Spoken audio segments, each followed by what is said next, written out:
So my name is Stacy Rutland. I'm founder of Income Movement. We're hosting the State of the Movement meeting here. This is a quarterly meeting that we held our first in June of this year to come together and talk about the initiatives for the summer through early fall. That was a highly effective, really exciting event. We ended up having more than 200 people attend we did 2 events. We are doing 2 this time as well. Had over 200 people attend, and it really allowed us to lay a great foundation for the work that was up and coming. The goal of this is really to give as many community members several months notice around initiatives that different organizations within the basic income movement are working on in order for you guys to start to understand what the opportunities are for plugging in, what things might be of most interest to you as new and important actions and grassroots initiatives are launched. So much of what we're going to be talking about today is there'll be a little bit of what we're doing through the end of the year, but a large focus of today will be around the first few months of 2021, which we know will be an important part of the advocating and movement for basic income as the new presidential administration comes in, as well as new Congress.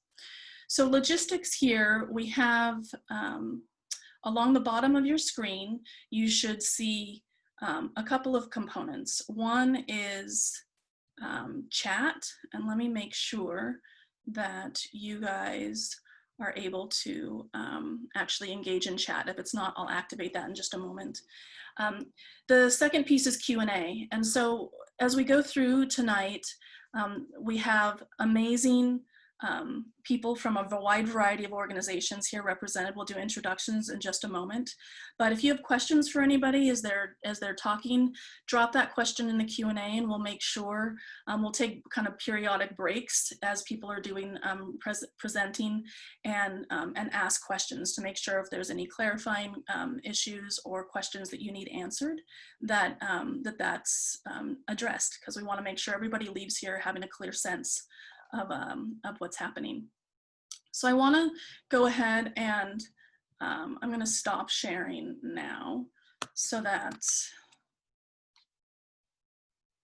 we can all be on the screen. You can see the full set of amazing panelists here today. So I'm going to go ahead and just briefly hand it over to everybody to do introductions, and then we'll move into a little bit of kind of setting the stage here. And I'm going to let people just go ahead and jump in. So we'll see how that goes. I'll jump in. Hey, everyone. Thanks for having me on. My name is Pedro Morillas. I'm the State Campaigns Director for the Economic Security Project. Excited to be here. I think it makes sense for me to follow up. I'm Madeline Naley. I'm the Director of Guaranteed Income at the Economic Security Project, but I'm here in my other role as the Director of Advocacy at Mayors for Guaranteed Income.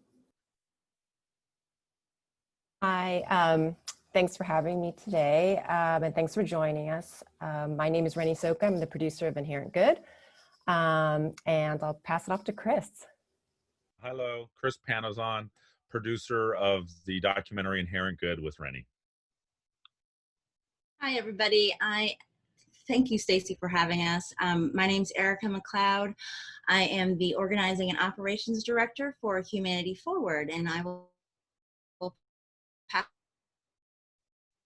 Thank you for having me, and thank you for joining this evening. My name is Ethan Dunn. I'm the Program Director at Humanity Forward and the Foundation Director at Humanity Forward Foundation. Hi, everyone. My name is Paige. I'm with Humanity First Movement. I am on the board, the interim board. Thanks to Stacy for having us. Really excited. Hello, everyone. I'm Gisele Huff, the president and founder of the Gerald Huff Fund for Humanity. And it's a real pleasure to be here. And hello, everybody. My name is Antonio Gisbert. I am the Chief Petitioner of the Oregon People's Rebate. Excellent. Thank you, everybody, for being here. This is really exciting. I think as we grow the quarterly State of the Movement meetings, I think being able to bring more and more key partners and organizations together is just so critical. So I'm really glad to have all of you here and thankful you were able to make some time out of your evenings to be here with the community. I'm going to go ahead and share my screen. Like I said at the beginning, I have a couple of slides here that just help set the stage for where we are as a movement in basic income, and a little bit of a vision of where we know we probably need to go and some of the things that we are working on collectively. That just helps set the stage for why all these lovely people are here today to talk with you all. So I'm going to share my screen, and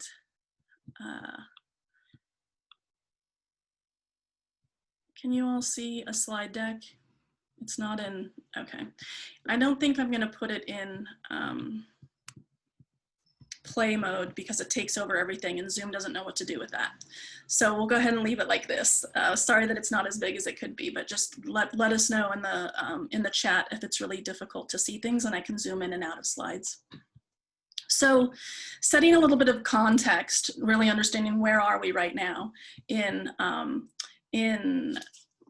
October of 2020. So we have a slide here that helps us understand what a critical moment we really are in as the basic income community.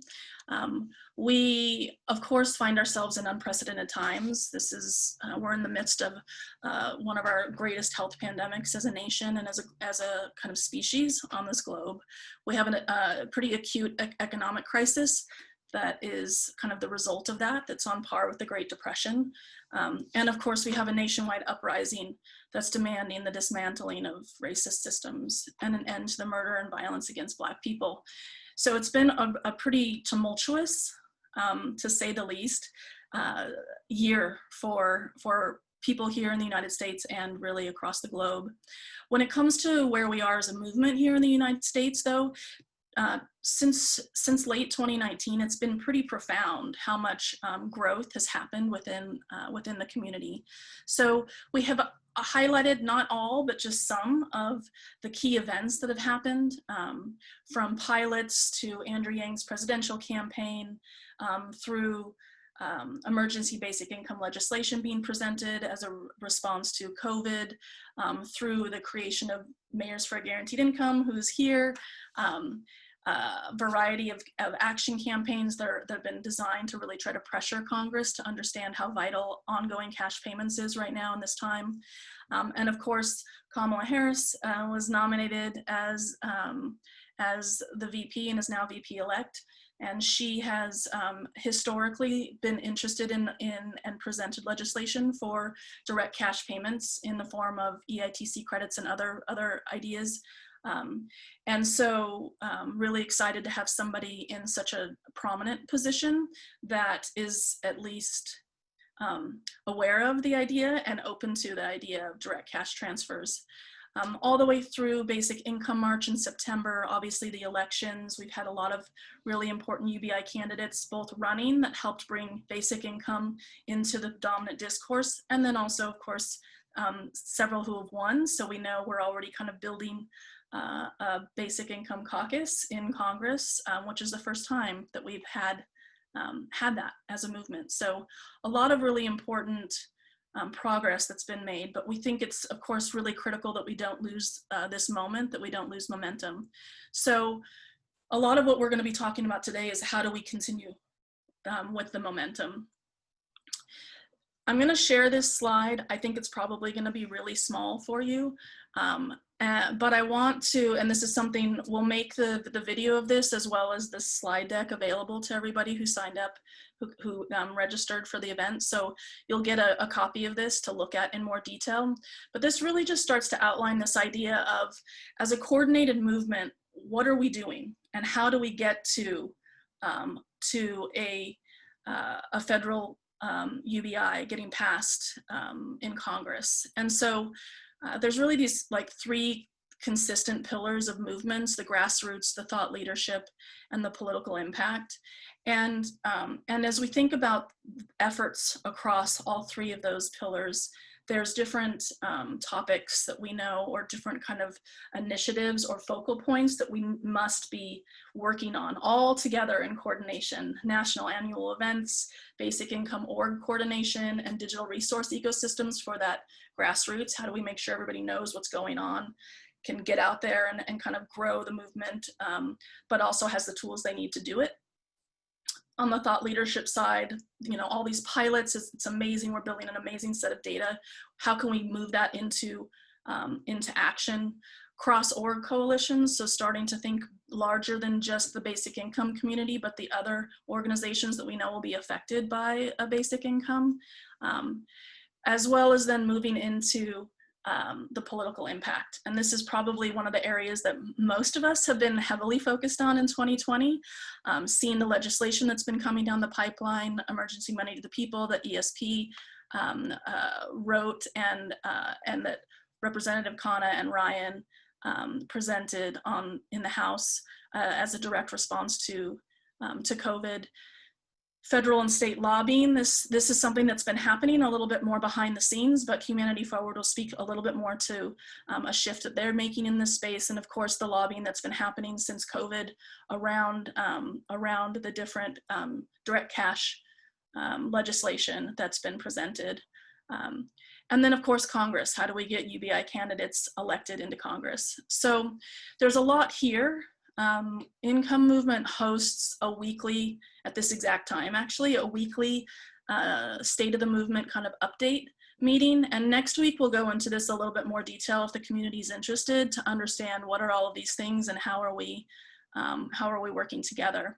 But this is a great framework because all of the organizations that are here with us this evening are working in some capacity across these pillars. Some are working in multiple pillars. Some are very concentrated and focused in a single pillar. But when you see it all laid out like this, it becomes really clear that coordination is critical. Not only coordination among us as organizations, but the idea of coordinating with the grassroots community and being very transparent and kind of the vision of where we're trying to go and how we can all work together to get there. So that's a little bit of kind of an overview. I'm gonna go ahead and hand it over to our first presenter, which I of course then closed my show runner. Anybody remember who was first? Let me open it up. Okay, let me grab it real quick. Okay, there we go. I found it. Okay, our first presenter is, oh, I never let everybody introduce themselves. Did I? Did I do that? I did. Okay, thank you. I did it once earlier, and I don't know if I did it a second time. Okay, perfect. So Madeline is first, and Mayors for Guaranteed Income. I'm going to go ahead and mute myself so you can take over, Madeline. Thanks so much, Stacy. And I literally just chatted Pedro, my colleague, that I thought it was him. So I clearly am no more prepared than you are. Also because my brother, my baby brother, just texted me that his wife is in labor. So my newest nephew is on his way, which is super exciting. And I know it won't be during this call, but I'm going to be looking at my phone every 2 seconds, just in case. So my name is Madeline. As I said, I work at the Economic Security Project, and we have long been partners with the Stockton Economic Empowerment Demonstration, SEED, and Mayor Michael Tubbs. So in June of this year, in partnership with him and 10 other mayors. At this point, we are now up to 25 mayors with several more onboarding. And I think Stacy's going to talk about some big goals for the rest of the year, this year, and then first few months of next year to build that up to 100 mayors. Mayors for a Guaranteed Income has 3 goals. The first is to run pilots and demonstrations, both to build the data that we need. I mean, look, when you give poor people money, they're less poor. we have our data, but we're building the data set that's going to allow us to make the case that we need to congressionally for policy. But more importantly, it's really building the stories. So we're getting at both the mind and the heart, right? So one of the most impactful things that's come out of SEED is the stories that allow us to give platform to people whose lives have been changed by having just a very basic income floor and what that means for them. Similarly, Magnolia Mothers Trust in Jackson, Mississippi has done amazing work on pushing back on ideas of deservedness, of who's entitled to rest, who's entitled to spend time with their families. So Mayors for a Guaranteed Income is working on these demonstrations and pilots, both for the data and the narrative storytelling. The second goal there, and the one that I'm really involved in, is moving from pilots to policy. So how do we take all of that information and move it to something bigger? These pilots and demonstrations are amazing and they are putting money into people's pockets, but we know if we want something long-term, it's gotta be federal, right? It's gotta be something that's not philanthropically funded to make it lasting.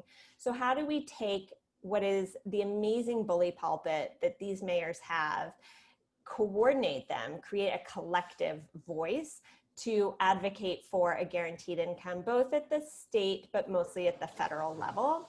And a third goal of Mayors for a Guaranteed Income is to be out there, to be advocating for this, both in the media and in their circles. Most of these folks are, well, hopefully many of them will have very long careers as public servants. And if we can build them as champions now, they will continue throughout their careers to be champions for a guaranteed income.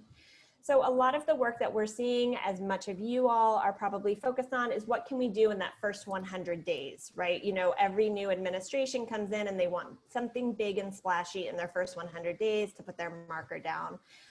Pedro's gonna really get into that, the Emergency Money to the People campaign that we've been running, but Mayors for a Guaranteed Income is a huge part of that. The mayors are closest to the problems in that they're closest to their constituents.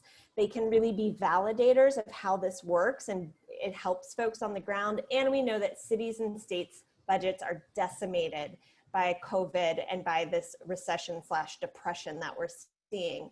So bringing money into those communities helps small business, helps keep the city, helps keep the state solvent.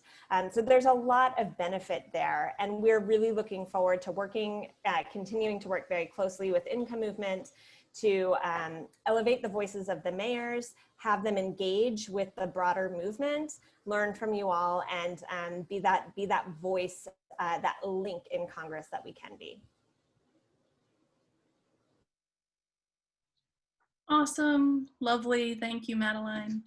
I mentioned at the beginning, but if you have questions for Madeline, you can drop them into Q&A. In a few minutes, we'll take questions that came up for a few of the first people who are speaking. So definitely drop them in the Q&A so they don't get lost in the chat. Okay, I'm gonna go ahead and pass it over to Pedro from ESP, and he can speak to some of the things that Madeline mentioned and give us a lot of details there. Yeah, thanks, Stacy. Try and add some detail to it. Madeline did a great job. As Madeline mentioned, Emergency Money to the People is the name of a specific bill, the Kana and Ryan bill, but also the name of Economic Security Project's larger campaign to ensure ongoing checks until the economy recovers is part of whatever stimulus package Congress puts forth. To take a step back and just sort of underscore something that Stacy started the call with, I think it is important to sort of, it can be tempting to just sort of dive right into, oh, what's the legislative strategy and where are the bills at and all this stuff. But like, to take a step back, there are a bunch of people in this country that are hurting really bad right now. And the fact that Congress hasn't acted already is insane. And so I think a big part of this work is to break down this firewall between the real world and what's happening here on the Hill. To me, that's the only reason why this hasn't happened already, is because clearly members of Congress are just too far disconnected from the reality on the ground with people. And so that's kind of the core tenet of this campaign. And I'll get into the specifics of how we're going to make that happen. But just wanted to sort of frame it up that way in terms of how we're thinking about the emergency money to the people campaign. And then, like I mentioned, our goal is not around any one specific bill right now. What we want to see is ongoing checks in some form come out of this, this next stimulus package. The other pieces of the stimulus bill, state aid, unemployment insurance, child tax credits, TANF reform, all of that is super important and also needs to be part of the package. But what we've seen from the first stimulus bill is that the only real comprehensive solution that touches the most people around the country were the direct stimulus checks. And so we're making that a priority to make sure that that doesn't get left out of this next package, while at the same time supporting all of the rest of those important safety net programs. But this is going to be our top priority. I'm gonna lay out something else that'll sound sort of insane, but it's real. The legislative strategy is going to be focused on moderate Democrats and vulnerable Republicans, in part because already people in DC are focused on the elections in 2022, which is the thing that sounds insane because we literally just finished an election 10 minutes ago. I'm sure you all still are recovering from it. I know I am. But we think that there are a ton of good champions in Congress already around direct cash stimulus checks. We certainly need them to do more and speak up louder, and so we'll continue to push on them to do that. But the folks who are ultimately going to build this stimulus package, we think, are going to be the incoming Biden administration and the Senate leadership, whatever that may be. The House has already put forth their version of a package. And so we're not going to ignore that. We still need to work with the House, but our sort of top legislative priorities are the Biden administration and Senate leadership. And among those two groups, we think that the most influential sets of legislators are going to be, like I said, those moderate Democrats and the vulnerable Republicans for 2022. And there's a whole list of them that I'd be happy to share later on after the call. But at the end of the day, the thing that we think that we need to do is what I mentioned at the top of the call, or at the top of what I was talking about, which is make sure that they are hearing from the people that are hurting, the small business owners, the individuals who can't afford their rent or food, or are making just crazy decisions between healthcare and eating. So we have actually a pretty good set of assets in place already that we're organizing at the moment to really have them spring into action heading into 2021, but then really hitting the ground running in January in the new Congress. I'll just list off a few, but we have a coalition of national groups that's around 50 organizations here in DC that's working on this stuff. We have a whole bunch of lobbying that's happening in DC as well. But then, as Madeline mentioned, we have the Mayors for Guaranteed Income, who will be excellent at engaging with these members of Congress. We have partner organizations in a set of states that have been working on these types of policies in state legislatures already, who are up for and excited to get engaged in this federal fight, because state legislatures are in a bad way as well, as I'm sure you all know. We have been collecting personal stories from individuals and small business owners that we'll continue to use. And then I think where you all come in and why I'm so excited to be on this call, and the thing that I think is really going to tip us over, is the grassroots pressure that we're going to be able to bring to bear over the next few months to really make sure that they're hearing it from the ground up. And so I mentioned that we have a bunch of champions in the Congress, and so I'll just wrap up by listing out ones that I think I have here, a half a dozen different direct cash-related bills floating around in Congress right now. And so I'll just end with kind of going through the list of these representatives, because I think that sort of demonstrates the momentum that we have going into 2021. So Stacey mentioned Representatives Clara and Ryan have a bill. Representative Gwen Moore has a bill. Representatives Dean and Cartwright have a bill. Senators Booker, Bennett, and Brown all have a bill. Representative Rashida Tlaib has one, and then even the VP-elect Senator Harris, before she became that, had her own direct cash bill. So like I said, a lot of momentum, and I'm looking forward to keeping it going into and beyond 2021. Thanks. Sorry I went a little long there. That's okay. Awesome. Thank you, Pedro. And one of the things that's really exciting in working with Economic Security Project for us at Income Movement is that so much of the coordination and coalition building that's happening with Economic Security Project across a wide variety of organizations that haven't historically necessarily been thinking about cash, but in a response to the pandemic know that it's critical for their communities, whether it's healthcare advocates and policy organizations to education, kind of across our entire society.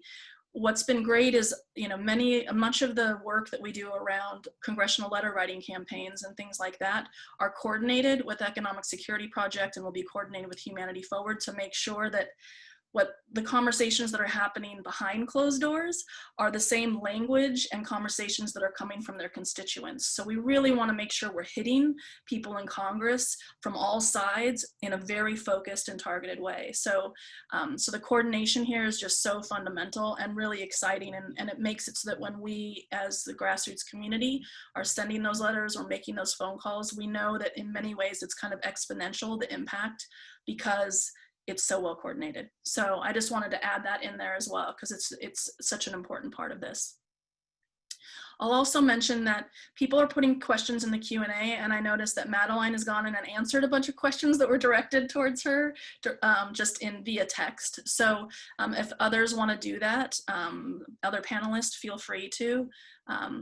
And anything that we don't get to when we open it up to questions in a moment, and after a couple more speakers, we can definitely do that. But I just wanted to give a heads up to people if they want to, if there's some easy ones, softballs that you can take care of in the text. That's a cool way to do it too.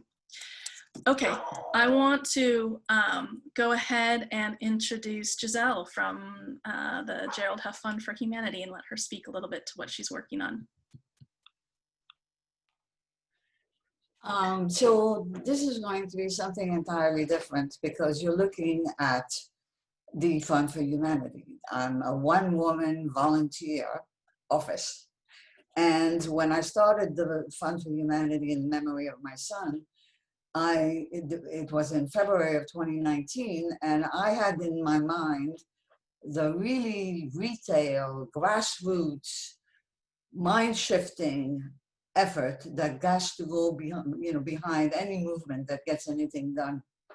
And one of the books that I love is This Is an Uprising, because he describes very carefully, two of them, we describe how a movement gets started and how it gets to its goals. My inspiration is Dr. Townsend, who in 1933 started Townsend clubs all over this country before we had social media, and was able to mobilize 2 million people.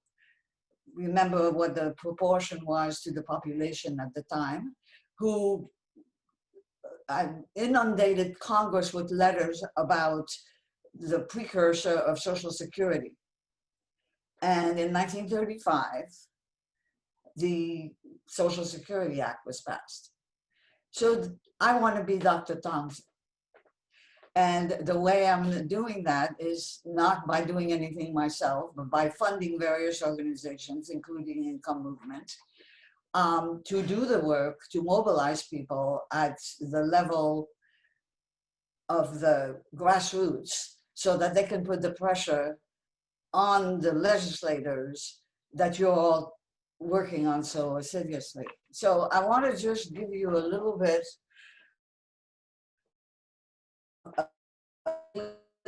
of what plan is. So remember, I started in February of 2019. That's when I got I applied for my IRS status, and I created the Basic Income Today website.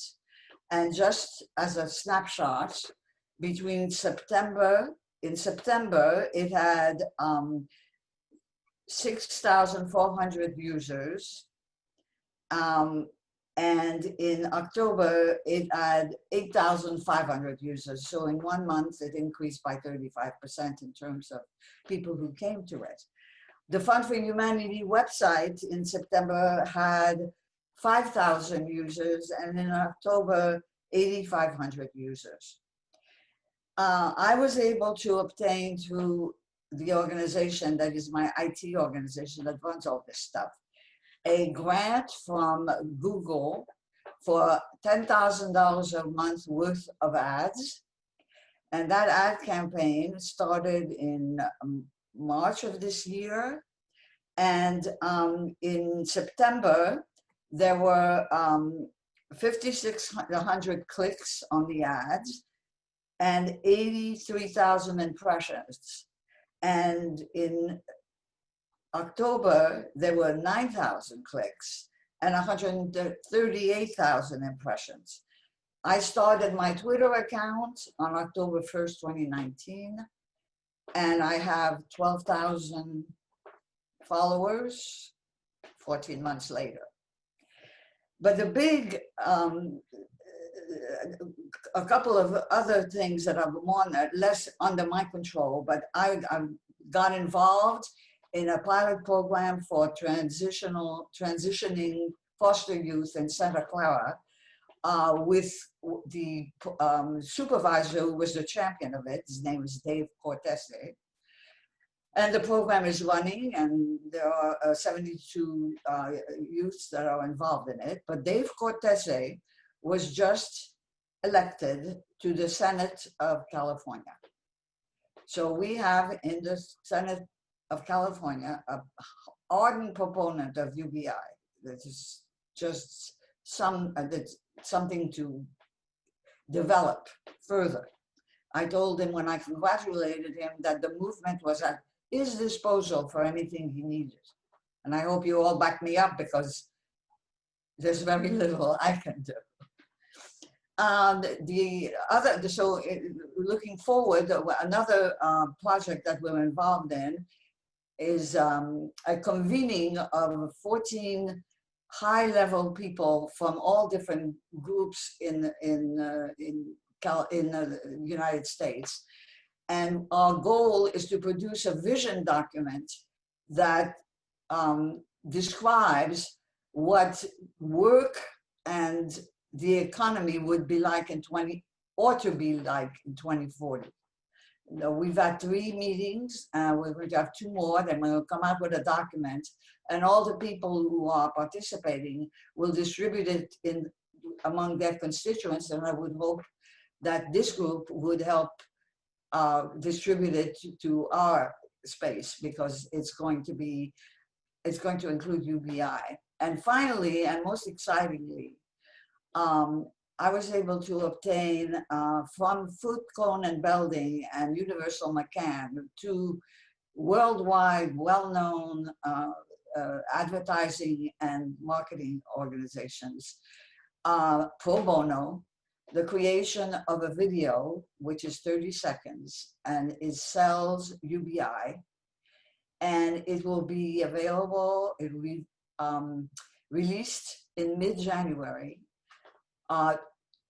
with a paid campaign that I will pay for, probably on Facebook, and to any number of pro bono public announcements that the colleagues of Food, Cone and Belding will put on for nothing all over media. And at that time, again, I would call on all of you to give it as much amplification as possible, because it's exactly getting to the people who, it's a real professional video about what I use the word deserve. So it's a real pleasure to work with all of you, as I have over time, and I think we're going to get this done. When I was speaking to the person who's going to help release the video, he said, "What's your goal?" And I said, "Well, 1,000, 2 million people will sign the petition." at the end of that's going to be at the end of the video. That's what I want. That's what has to happen. Awesome. So Thank you, Gisele. You know, I think one of the things I love hearing the growth of your own organization and your kind of digital interactions and relationship. It feels like your growth has been almost exactly representative of the growth of the movement as a whole. So in some ways, it's this really great kind of microcosm view into just how much has happened in the last year around interest, support for, and just public discourse around basic income. So really excited to hear all of that, and also to think about, I've had a chance to see the rough cut of the really essentially an ad for UBI that Gisele referenced, and it's super powerful, and I think is going to align perfectly with a lot of the work that that Madeline and Pedro talked about, and that Erica and Ethan are going to talk about regarding thinking about more kind of centrist and conservative perspectives, and tapping into our ideas of patriotism, our ideas of what the work and the toil that we have done for our society and this growing economy, and the idea that it should be giving back to us. So I think that there's going to be some really amazing synergy between the launching of this video and the launching of so many of these different campaigns. So really excited to see that happen in January. Okay, I'm going to hand it over now to Paige, and she's going to talk about the Humanity First movement and some of the things that are planned on that side. Yeah, thanks, Stacy. Yeah, so my name is Paige. I happen to live in New York, and I'm a board member for Humanity First movement, for those of you who may have forgot. Quick refresher, Humanity First movement is a grassroots volunteer organization, and we formed after the Yang campaign ended in February. So we've been kind of chugging along that whole time, supporting candidates, building the foundations of our organization, and hopefully for a movement going forward. We're organizing nationally and locally, so both at the national level and in more than 20 states currently, with more on the way very soon. Obviously, we're supporting UBI, democracy reforms, a lot of the policies that were put forth in Yang's platform. As an organization, we see our focus on building kind of from the ground up in a very grassroots way, community building, and kind of acting as the glue that connects volunteers together through community events and things like that. So we really want to work on increasing volunteer engagement and retention. We're also really excited about harnessing like the creativity of the grassroots, and we focus a lot on trying to remain democratically, our leadership being elected democratically as much as possible, to really highlight as many voices as possible. So what we've been doing for the past few months, like I said, we've been supporting candidates and building foundations. So right now we're in transition mode from candidate support, like heavy, hardcore candidate support, into more of a capacity building and foundation building mode. So our goals for the next 3 months are to, capture all the energy post-election and the energy of all these exciting campaigns that are happening, and funnel that into like a capacity building endeavor. So we're going to be establishing state chapters, building out our state chapters that already exist, really growing as much as we possibly can, so that we have a really large army of supporters whenever we go to execute on these really exciting projects, that will have people at the ready to jump to do those things, and really connecting those folks together and creating a community that they can exist in. We're also going to be providing training for volunteer leaders, new volunteer leaders, to help them, get up to speed in their area and start a group and feel confident about it. We're also helping states on a local level to plan state-specific actions. So for example, here in New York, they're going to be redistricting the assembly districts and the congressional districts, and we want to prevent gerrymandering as much as possible. So like state-specific actions like that. We're also working, of course, to support Humanity Forward's congressional pressure for UBI initiative. We're very closely tied with Humanity Forward. We're actually working on integrating our organizations and streamlining the volunteer kind of experience, because right now I think people get a little confused sometimes.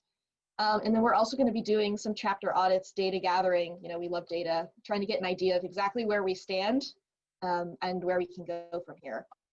So a more precise timeline, in November, we're going to be, doing onboarding and focusing on founding new chapters.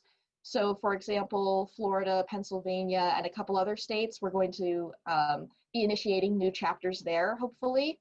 And states will be holding their own meetings, which we encourage everybody to go to really determine what their agendas will be for the next few months. And then throughout December, we're going to be holding regional conferences where state representatives and people in each state can come together and really connect to people in their area with similar political interests, so that we can do, say one state isn't as active as another state and they want to hop on with a really exciting initiative in the state next door, things like that, so that we can really point our resources in the most effective way. We're also going to be providing state resources like, potentially sample bylaws, volunteer leader training, as I mentioned before, potentially help with filing nonprofit status, web hosting, email hosting, various things like that, as much as we possibly can to support the grassroots in organizing. And then following in January, right, we're going to get ready to mobilize the hopefully larger group that we've built to execute on all of these initiatives. So that's what's going on with us. We're really, really excited for the next 3 months, and there's a lot of opportunity. So yeah, thanks. Awesome. Thank you, Paige. Yeah, what's happening at Humanity First Movement is so exciting. And I don't think I even thought of it as I was doing kind of the order of the show, but it's such a great thing to have you before Antonio, because Antonio is an Oregon-based organization that's specifically around a piece of legislation. And so everything you were speaking to around this idea of needing to kind of build support at the state level and even kind of down to the city and regional level. Certainly Antonio knows all about that, and we might be able to get some synergy between Humanity First Movement Oregon and what he's working on. So I'm going to hand it over to Antonio to speak a little bit more to this. Thank you. First and foremost, thank you to everyone who's on the call and part of the basic income movement. It is a movement because of us. Also, a special thank you to Chelsea and Stacy. It is an honor to be in the presence of all the movers and shakers of the basic income movement, and humbling, frankly, to be in conversation with you all about what we're working on.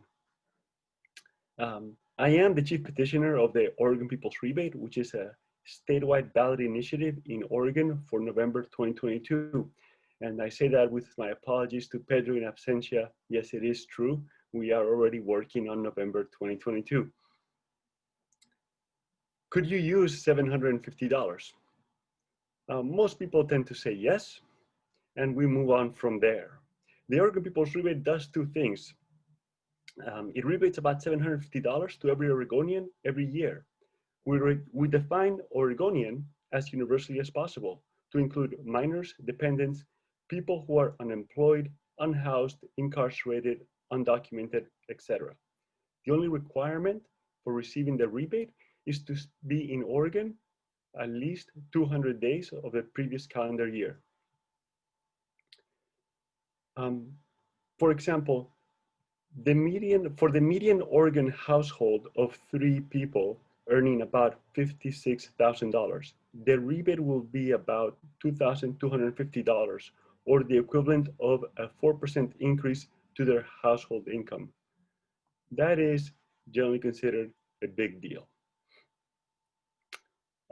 I also want to point out that by statute, the rebate is not taxable in Oregon, and receiving the rebate does not affect the recipient's eligibility for public or medical assistance. We worked super hard on this because we do not want people to cliff effect. We feel really good that the legislation that we drafted protects folks from this. The second thing that the Oregon People's Rebate does is that the revenue comes from increasing the minimum corporate tax after $25 million in Oregon sales. to in-Oregon revenue, sorry, to 3%. Currently, these large corporations are paying less than 1/8 of 1% in taxes. The $25 million is tailored, threshold is tailored to impact only the biggest and most successful corporations doing business in Oregon. $25 million comes out to about $68,000 of sales every single day.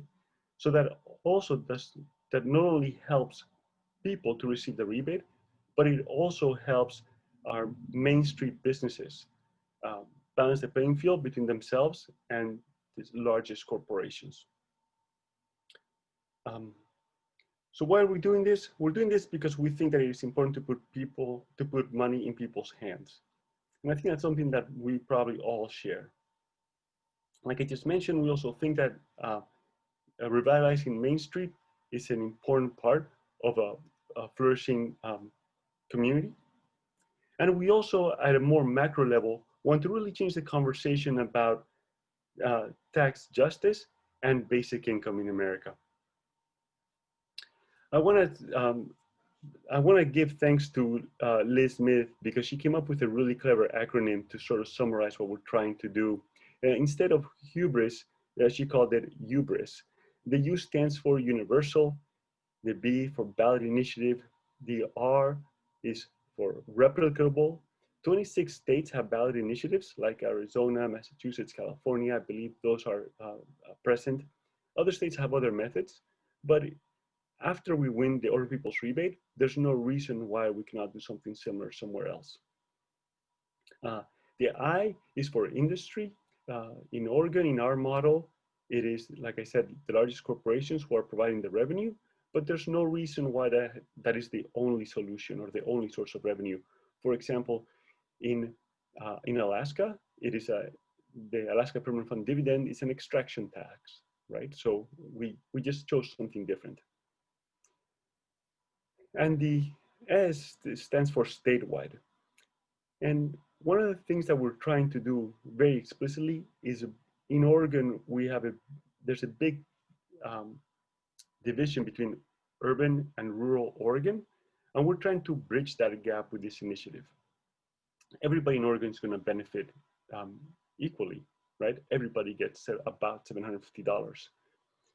And statewide also, at a more macro level, puts the state of Oregon as sort of a laboratory of democracy in the eyes of the nation. So thank you, Liz, again, for the hubris. And that's all I have to say. I want to thank you for your attention. And if you know someone who could use $750 in Oregon, please send them our way. Awesome, Antonio. Thank you. I think the R in hubris is such an important part. I think Income Movement's headquarters is based in Portland, Oregon, and so there's a natural opportunity for us to be in deeper conversation with kind of local and state level organizations and efforts.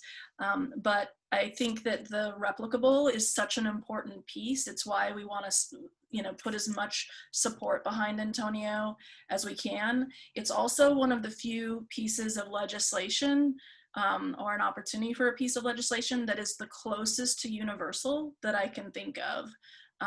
Most of what's been presented so far has been means tested in some form or another. And the idea that that even people who are incarcerated, people who are homeless, anywhere that you live, as long as you're here for 200 days, is just such a important opportunity for a shift in this paradigm shift that we think about and how we think about work and value and all of that. And if we could get that passed, Oregon just passed some pretty phenomenal initiatives in 2020. And so we may be a great place to start the work on that kind of ballot measure level of trying to get something passed. So really excited about that.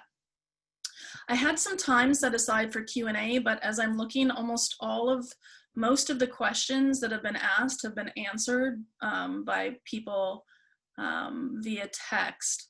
So I think that I want to make sure that we don't go over. So I want to move into the next phase. If there's something that is really, really important and we haven't answered it, if you want to redo the question or ping, we can make sure that when it comes to the next round of Q&A, we can get it in there.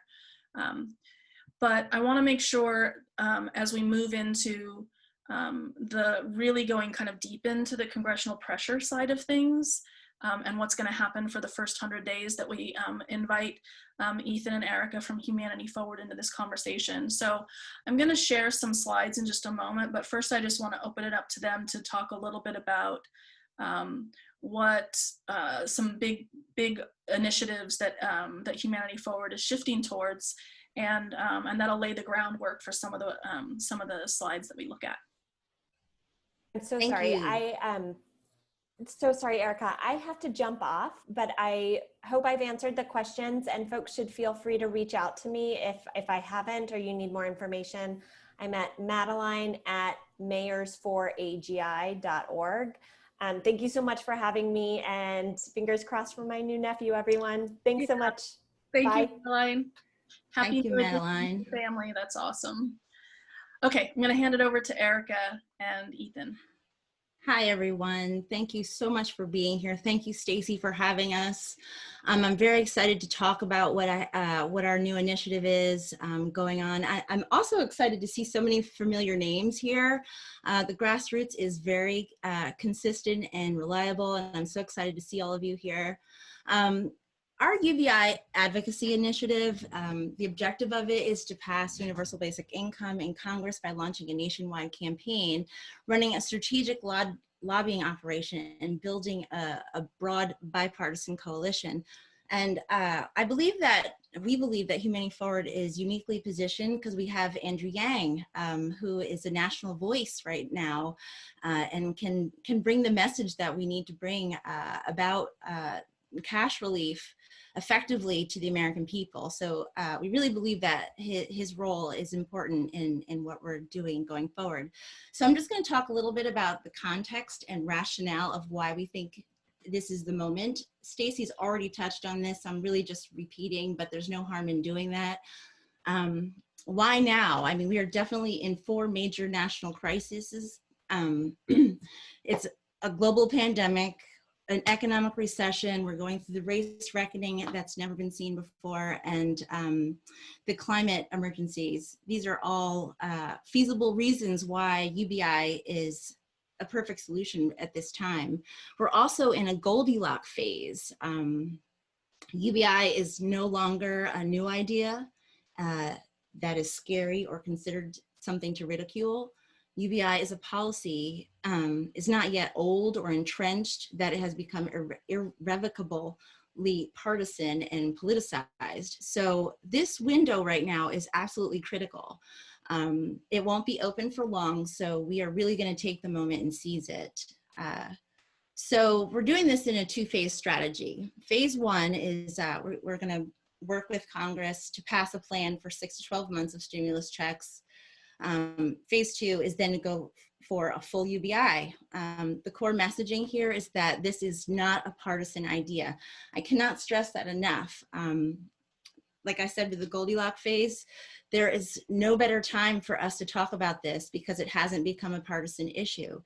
It is an American idea, and you all know that it's promoted from folks like Thomas Paine, Milton Friedman, Martin Luther King, both sides of the aisle. So this is the sensible solution to help the American people survive right now.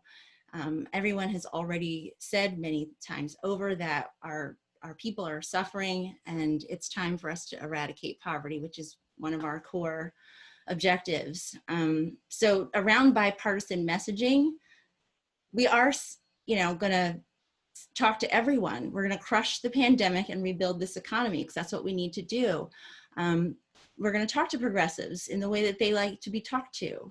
We're going to talk about eradicating poverty and dismantling, I'm speaking to the choir right now, but dismantle structural racism, reduce prison recidivism.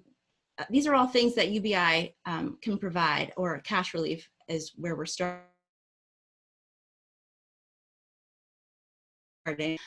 So we have to speak to conservatives and Republicans on this issue.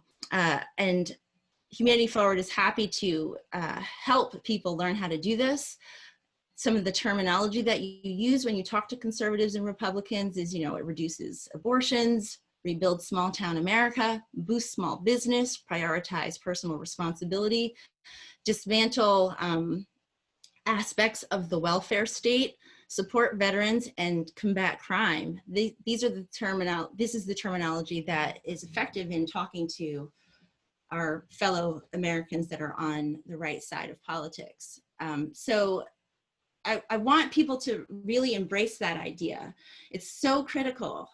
Why do we want to include this? Because it would be inevitably required to get that support on the other side of the aisle. Scaring at-risk Democratic incumbents and reduce UBI's long-term political durability if we don't include them. So it's definitely a point that our advocacy director was very adamant about me expressing this evening. So I just wanted to make sure I got that point across.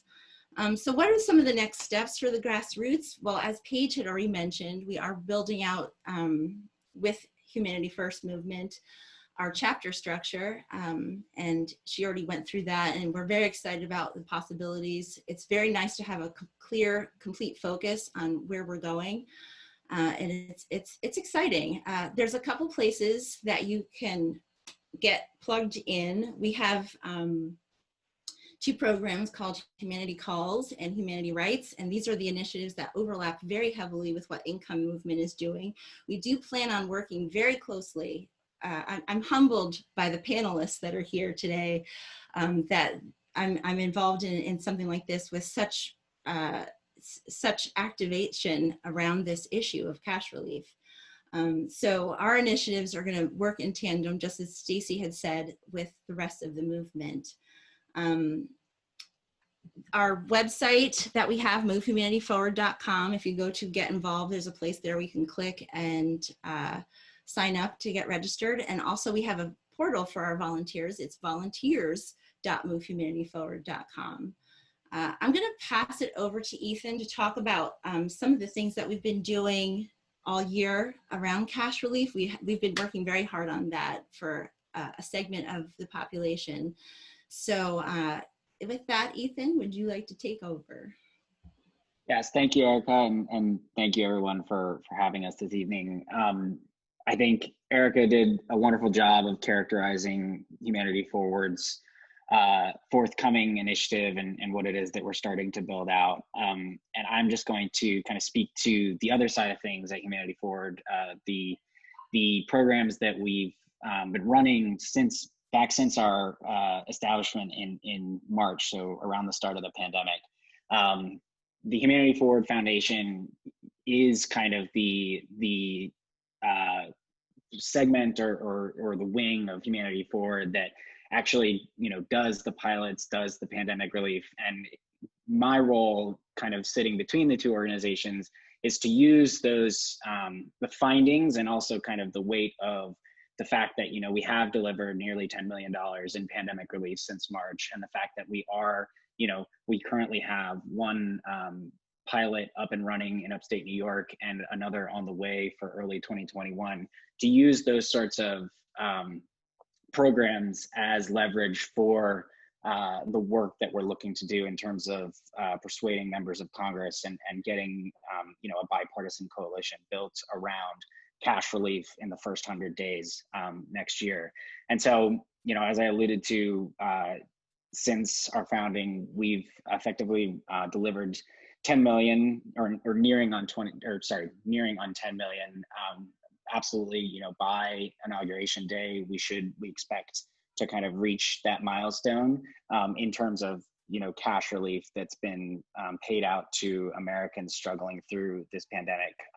One of which has been through our microgrant programs, which was kind of the first phase, so to speak, or the first iteration of our relief programs. And the second is through the 1K project, both of which, you can learn more about on our website. And there's also volunteer opportunities, for both of those initiatives as well. And then the second component, the one, and we've been working with folks like Madeline and the team over at Mayors for Guaranteed Income to kind of get that rolled into the broader universe, so to speak, of work on basic income and the experimentations going on across the country to showcase the power of guaranteed income. Ultimately, again, with the end goal that these pilots and these relief programs feed into the message that we're bringing to Congress, over the course of the next several days, weeks, and months. So happy to answer any questions that you have as it relates to the relief programs and our UBI pilot programs, as well as I'm fairly involved in the advocacy campaign as well, with Erica and our advocacy director over Humanity Forward. But with that, Erica, if you have any final kind of words or thoughts as far as where we ought to direct people, I'll hand it back over to you. Yeah, I'll just reiterate that to get involved, you just go to volunteers.movehumanityforward.com to sign up and register, and we'll get you plugged into to our programs to support this new initiative, as well as you will see ongoing connections with Income Movement as well. Which I think Stacy's going to go into some of that right now. So I'll just pass it back to Stacy. Oh, I think there's also been a one-pager that's been passed around, because we are focusing on, we're doing some fundraising. It is expensive to advocate for things with Congress. So there's a one-pager that if you are so moved to help us do some fundraising, that talks about that. So I'll pass it to you, Stacy. Awesome. Thanks, Erica and Ethan. Yeah, I think that, for the next part of this, what we want to do is actually start getting down to brass tacks. I think this has been a really good kind of foundation, laying of the foundation for the different kinds of initiatives that that all the different kind of organizations that are part of the ecosystem are involved in. But in the reality, we're about 7 weeks away from the big ramp up to inauguration and new Congress being in place. And so what are we going to actually do? How are we going to do this? And so what we want to start to do is get into the details and help make sure that all of you, amazing grassroots community, has a sense of the vision at a high level, but also can see very tactically things that you might want to get involved in. We're going to go through some specific things, and then we're actually going to have a survey for you to be able to just give immediate feedback to what we're talking about, to make sure that we can then have a conversation together. So as we move forward, the remaining part of this is really about grassroots community, sharing some specifics, and then getting feedback and turning towards conversation. So we're going to actually turn on people's mics and allow us to have some conversations once we go through a few of these slides. So I just want to let everybody know here that's on right now that we're kind of moving out of the presentation side of things and moving more deeper into the community, grassroots community conversation side of things. So I'm going to share my screen. I know the sharing of a slide deck is almost the antithesis of a conversation, so I apologize for that. But I know it also can be really helpful to and I'm going to move this over. Can you still see it? No, I'm going to have to I have to redo it. But I want to just make sure that as we move forward, you guys can kind of track, because we're going to cover a lot of specifics. Okay, so here we are. We're looking at what does the first 100 days of the new Biden-Harris administration look like? And we've broken these across the 3 pillars of the movement that we shared, kind of thought leadership, congressional pressure, politics. We've kind of thought about each of those and what the efforts might look like. So the way to read this is obviously pretty straightforward, timeline across the top. The topic that we're covering is to the left, and then everything that's in blue are the organizations that you saw today that are working in coordination on these efforts. So to just continue to highlight this idea that we're we're coordinating all together to make sure that what we're doing here in the first 100 days is as effective as it possibly can be. So in January, we're going to kick off the Congressional Accolades and Pressure campaign for this. So the most important thing that we want to do at the beginning is kick it off with a bang. We're going to actually have kind of installation at Congress that are basic income trees, real living trees that have tags on them that are people saying why it is that they need ongoing cash payments as part of relief. So we'll have several trees. We'll have people there kind of protesting and holding signs, and it's an opportunity for the community, an interactive opportunity for people to actually read, hopefully Congress members as they're going in and out of the Capitol building, may be inspired to give a little bit of attention to the actual needs on the ground. And I think this is what, Pedro was speaking to around bridging that gap right now between what Congress thinks is happening on the ground and what's actually happening on the ground for people out in the world, in states that they're supposed to be representing. So have a bit of a bang. That's really about like attention, media attention, Congress's attention to kick off what we're doing. But we also want to start with congressional accolades. So that's giving thanks to Congress members who are already supporting and open to ongoing cash payments as relief. So we're going to start on the positive side in that kind of humanity first and empathy perspective of acknowledging the people that are already sitting in Congress that are supporters. But as we move into February, we're going to start to really focus on those who we need to apply pressure to. You heard from ESP as well as Humanity Forward that the focus on kind of centrist and conservatives is going to be really important to what we're doing. And so Income Movement is going to be focusing on presenting the demands of ongoing cash payments and whatever the legislation is that has kind of been decided on, settled on as a policy for the conversations to be happening on the Hill as well as from constituents. We'll deliver those to the homes or offices of Congress members. We'll be gathering information from their constituents and delivering specific constituent demands and be asking them to engage in conversation with us around this. So that'll move into meetings. We did a version of this with Movement for People's Party in June and July, which I think for those of you, some of you that are here from Humanity First Movement, we're part of some of those. And we find that this is a very effective way to actually kind of force conversations. So we'll be heavy there. And then we're going to move into the Congressional Pressure Campaign. For many of you, you've probably been part of letter writing campaigns, either hosted by Income Movement or others, doing some pretty significant social media congressional campaigns. So finding those specific targets and making sure that they're getting the pressure kind of from all of these different sides. And both the accolades and the pressure, as well as the report that we want to come out at the end of this with in March and April, are all supported in kind of in collaboration by Economic Security Project, Humanity Forward, and Income Movement. So this is going to be a really great opportunity. And I mentioned earlier, kind of at the top of the hour when we kicked off, that we were going to, that we have a weekly, every Tuesday at 5 p.m. Pacific, 8 p.m.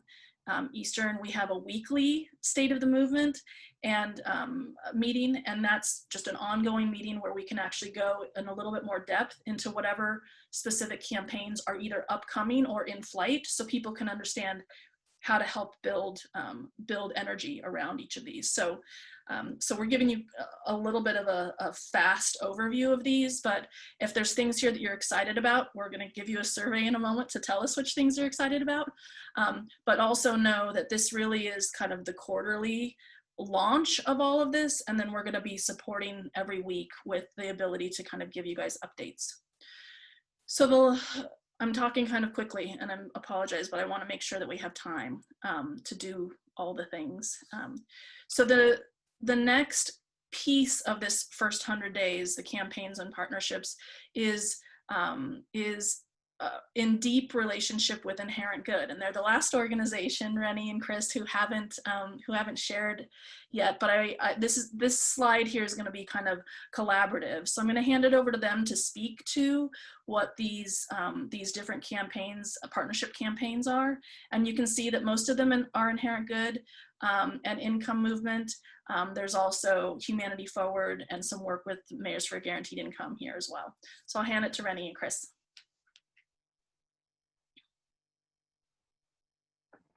Hi there. I think if I'm Chris with Inherent Good, and I think if Rennie and I do this right, we're going to be able to ping pong back and forth on some of our ideas. And I'll kick us off. I want to talk about why a documentary, what our distribution strategy is, and then specifically talk about our partnership with Income Movement and our first 100-day response across 2021. So high level, you know, a documentary occupies the space of art, entertainment, and a bit of journalism. So we're effective in our goal if we can reach people and help open their hearts.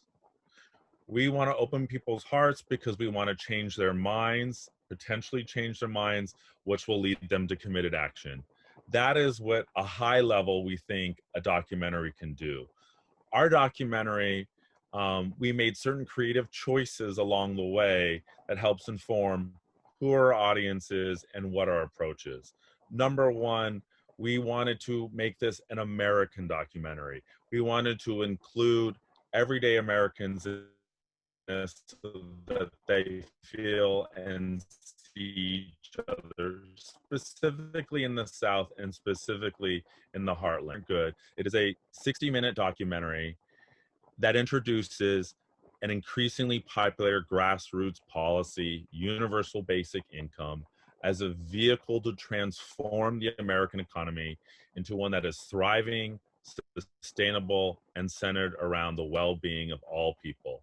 And we deliberately use the comedian Trey Crowder, also known as the Liberal Redneck, as our host, and we feature Andrew Yang to help bring a little bit of comedy, which we think is important when you're talking about economic policy. We want to introduce an idea that might be controversial, might be unfamiliar. We want you to be able to laugh and lean into the conversation. We want to use Andrew Yang, which of course became an increasingly household recognized name.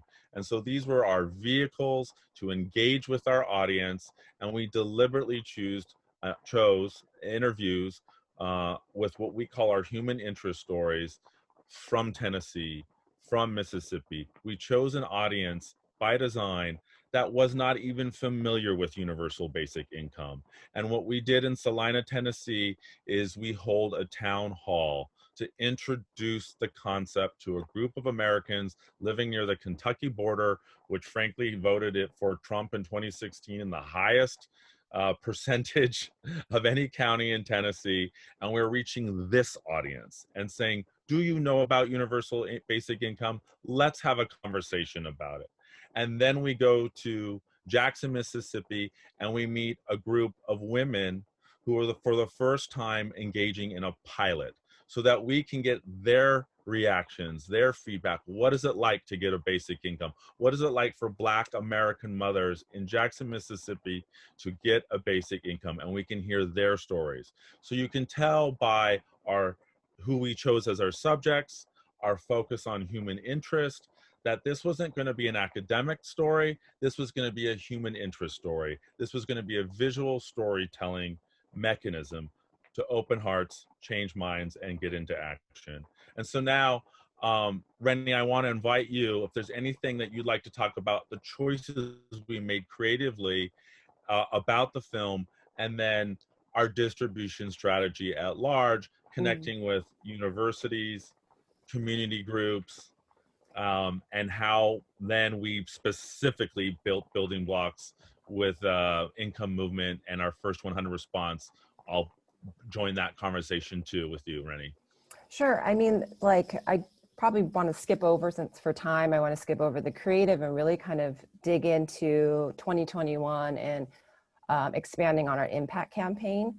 So, you know, and that's in our wonderful partnership with Income Movement. We are in January, going to kick off some marquee events around, I believe it's through MLK Week, but we're going to be hosting another series of virtual screenings and watch parties of the film, but with specific call to actions that support a lot of the campaigns and initiatives of all these wonderful partners here on this call this evening. So we'll continue to do that. In late January, we have exciting news is that we're finally going to be able to release the film on what we're calling like streaming or video on demand is released, which is basically iTunes, Apple TV, Google Play, YouTube. So we're going to get to be able to distribute this film and the story out to consumers. So yay, that's really exciting. And that's January 26th. So look out for that. We're also during January going to be creating like a digital educational toolkit to go along with that, because we think, you know, the film is to serve the movement, but also we need to educate and create advocates out of this. So we're looking to have that finished around the release date on January 26th. So, you know, the campaign is really, for a film, is really to try to connect this film to new grassroots audiences, you know, audiences outside of the UBI circle. So we'll be continuing to double down those efforts starting next year. You know, come February, we're looking at digging into and launching 100 screening events with colleges and universities across the country in partnership with Income Movement. So that's really exciting. And we haven't started to engage with the colleges and student organizations. So that's going to be exciting for Q1 for us. And, you know, we're thinking and brainstorming right now and putting the building blocks in place for potentially something like a show called Comedians for UBI. And, you know, because we have Trey Crowder and we haven't quite, you know, utilized him just yet, we've been waiting for the right sort of moment and marquee moment to tap him. And because he's a comedian and he has a lot of, you know, comedian friends, with Income Movement, we're thinking about and currently brainstorming. Would love, if anyone's listening, would love to get thoughts and input on that. We're collaborative, so if you have thoughts, please reach out. And I think into March, we're talking about, you know, Women's History Month. That's our month. So, you know, we're going to be doing more virtual roundtables.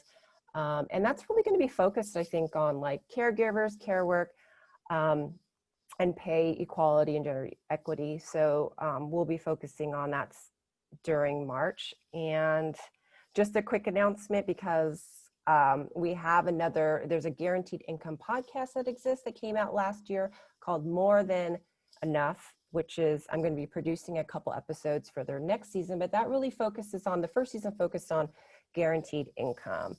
And that was hosted by Mia Birdsong. A lot of you probably have heard of her.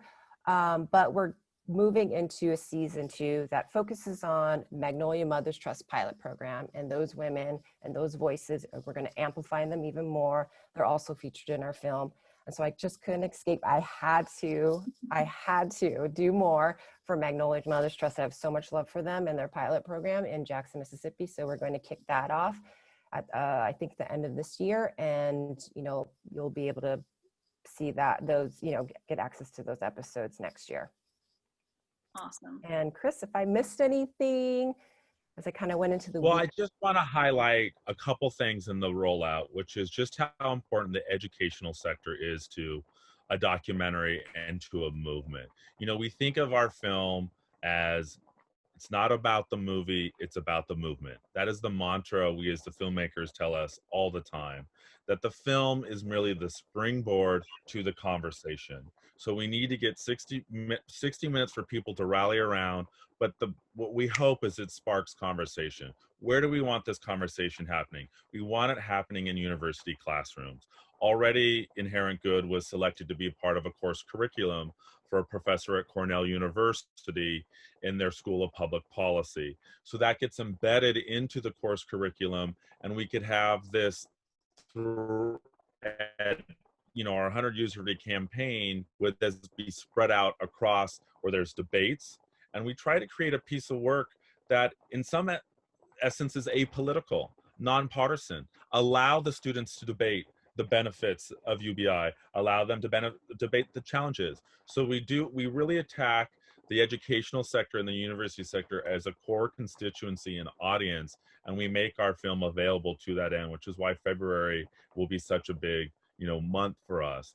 And the other thing that we like to talk about, of course, is groups where it could be a women's health organization, it could be 20 people, it could be a book club. We want to be able, this film, to be able to screen it amongst themselves and again have a conversation around that. And so we bring them the toolkits and we to help facilitate that conversation, whatever that group can be, whether it's women's health and equality or environmental rights. We think it's portable and across a number of different communities to talk about UBI as it intersects all these different ranges of groups. Awesome. I'm so glad that you retouched base on the education side of things. It's a place where we've been having conversations just recently with Humanity Forward also, and thinking about how can some of the efforts they're thinking about happening with student groups and on colleges and university campuses to dovetail some of this, the opportunities and the work. So how do we translate the screenings into not only conversations, but potentially to action, and helping with the through points of that so that we can, just like you're saying, help the movie fuel the movement, which is just phenomenal. It's been lovely working with you guys in that space, and certainly when we launched the film as part of the basic income week, the response from the community was just so phenomenal. Having those kinds of media components, and I see in the chat people have been making comments about it. Just having something that's so clear and straightforward as a resource to share, that that people like to in a kind of venue that people like to engage with content, and ideas, is just so phenomenal. So we couldn't have probably planned the timing of the launch of your film any better. So super excited that it's going to be able to continue to be available publicly on the marketplace, but also just continue to kind of live in so many of these different capacities. So the last component that we have here, as far as kind of the first 100 days of campaigns and partnership, these really are community focused events, and these are, Gisele had to step away. She had another thing to get to, but here's where we see things that are really geared almost wholeheartedly on the grassroots side of things. So we have the 100 Mayors campaign.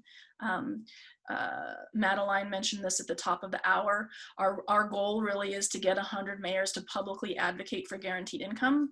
This is less of the required threshold that they join mayors for guaranteed income, although that would be lovely and amazing as well.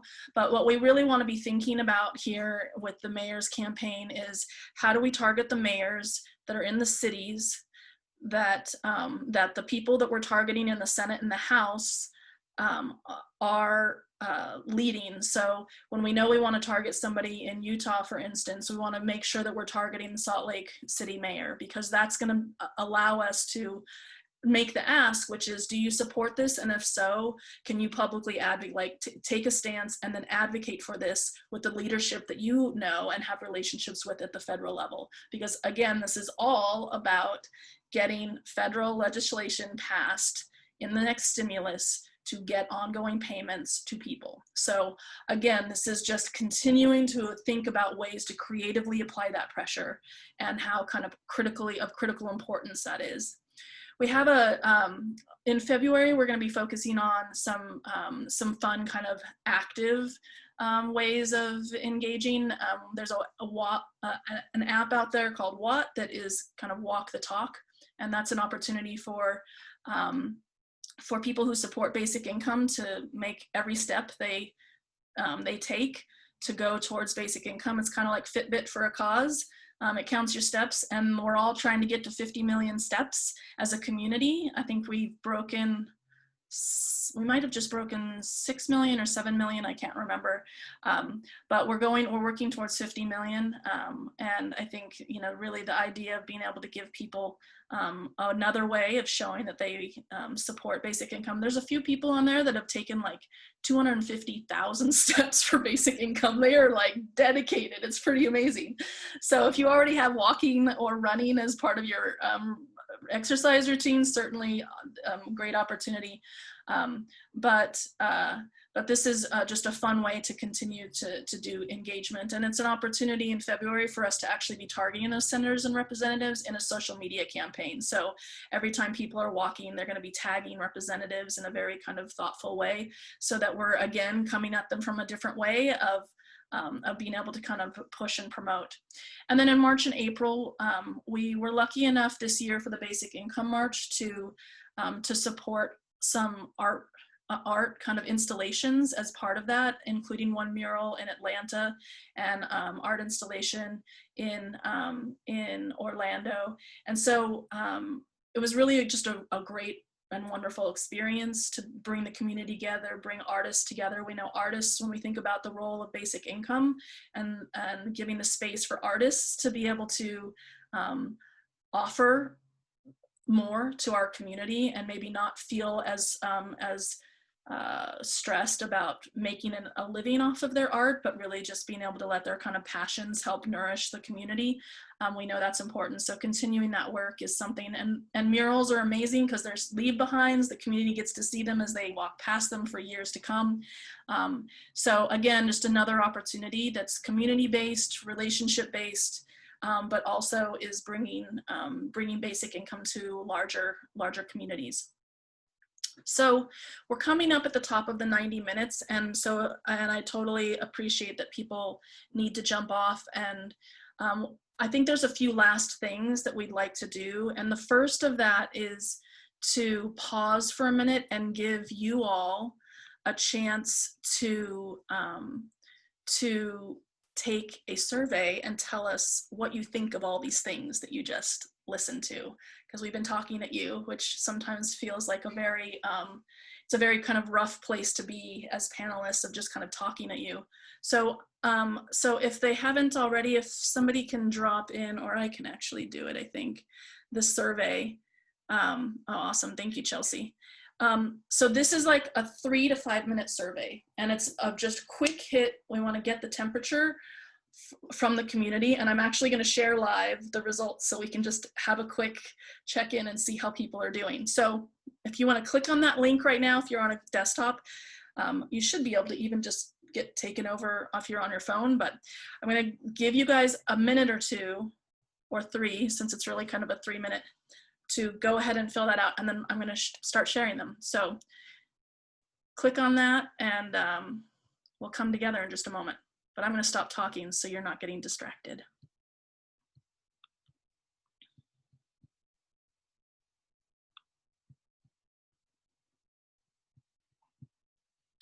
And I'm putting up the overalls, a slide that has all the things that we just talked about, because we're going to ask you questions in there. If you're like, I don't remember what that thing is, you can reference the screen here. So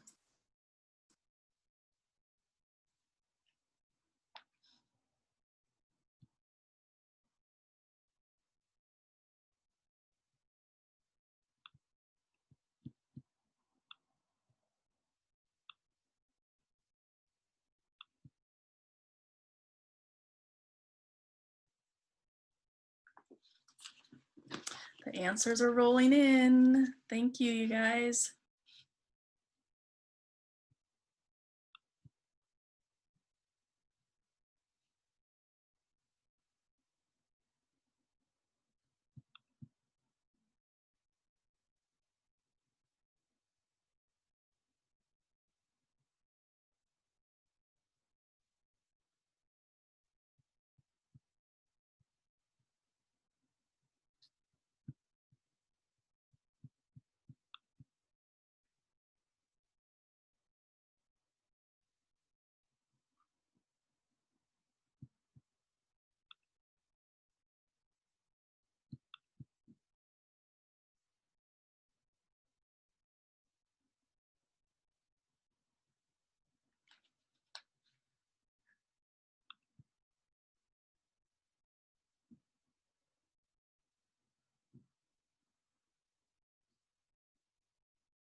And when you're done, be sure to push the done button so that everything gets collated appropriately.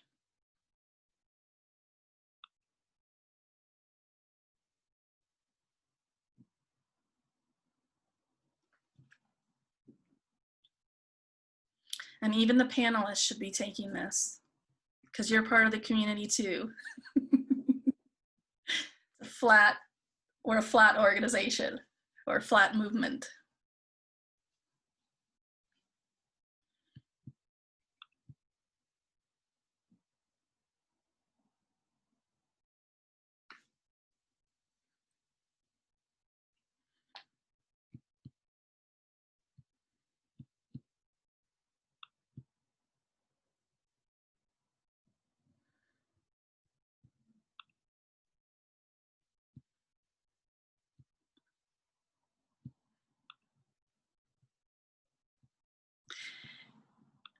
And when you're done, if you want to say done in the chat so we can just start to see where we are at with the balance of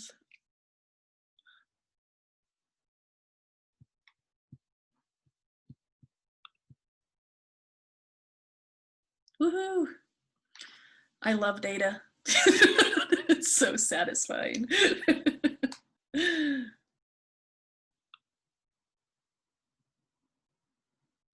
You guys are awesome.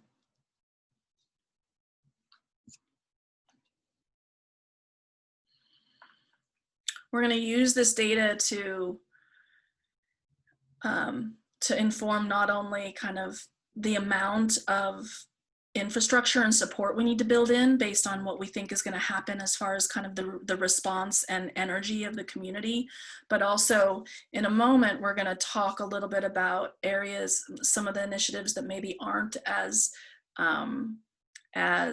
getting as high of kind of interest and response, and seeing if there's things that we can do, starting to think about, are there things that we can do to make them more appropriate or effective in your guys' minds. So this is the beginning of the stages of kind of feedback, to be able to use what your guys are thinking to iterate on these, because we've presented them like they're done, but we still have one step left, which is to make sure that the grassroots community is talking to all of us, all of the organizations, about what's most important or critical in your guys' minds, or fun, or that could have the biggest impact, so that we're thinking about this correctly.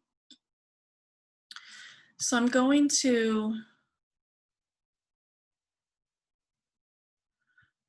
go ahead.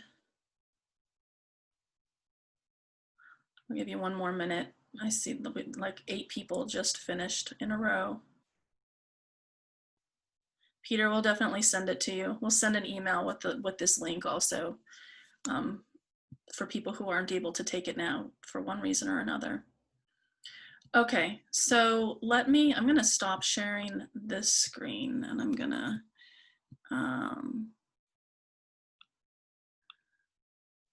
look at some results and share that with you guys.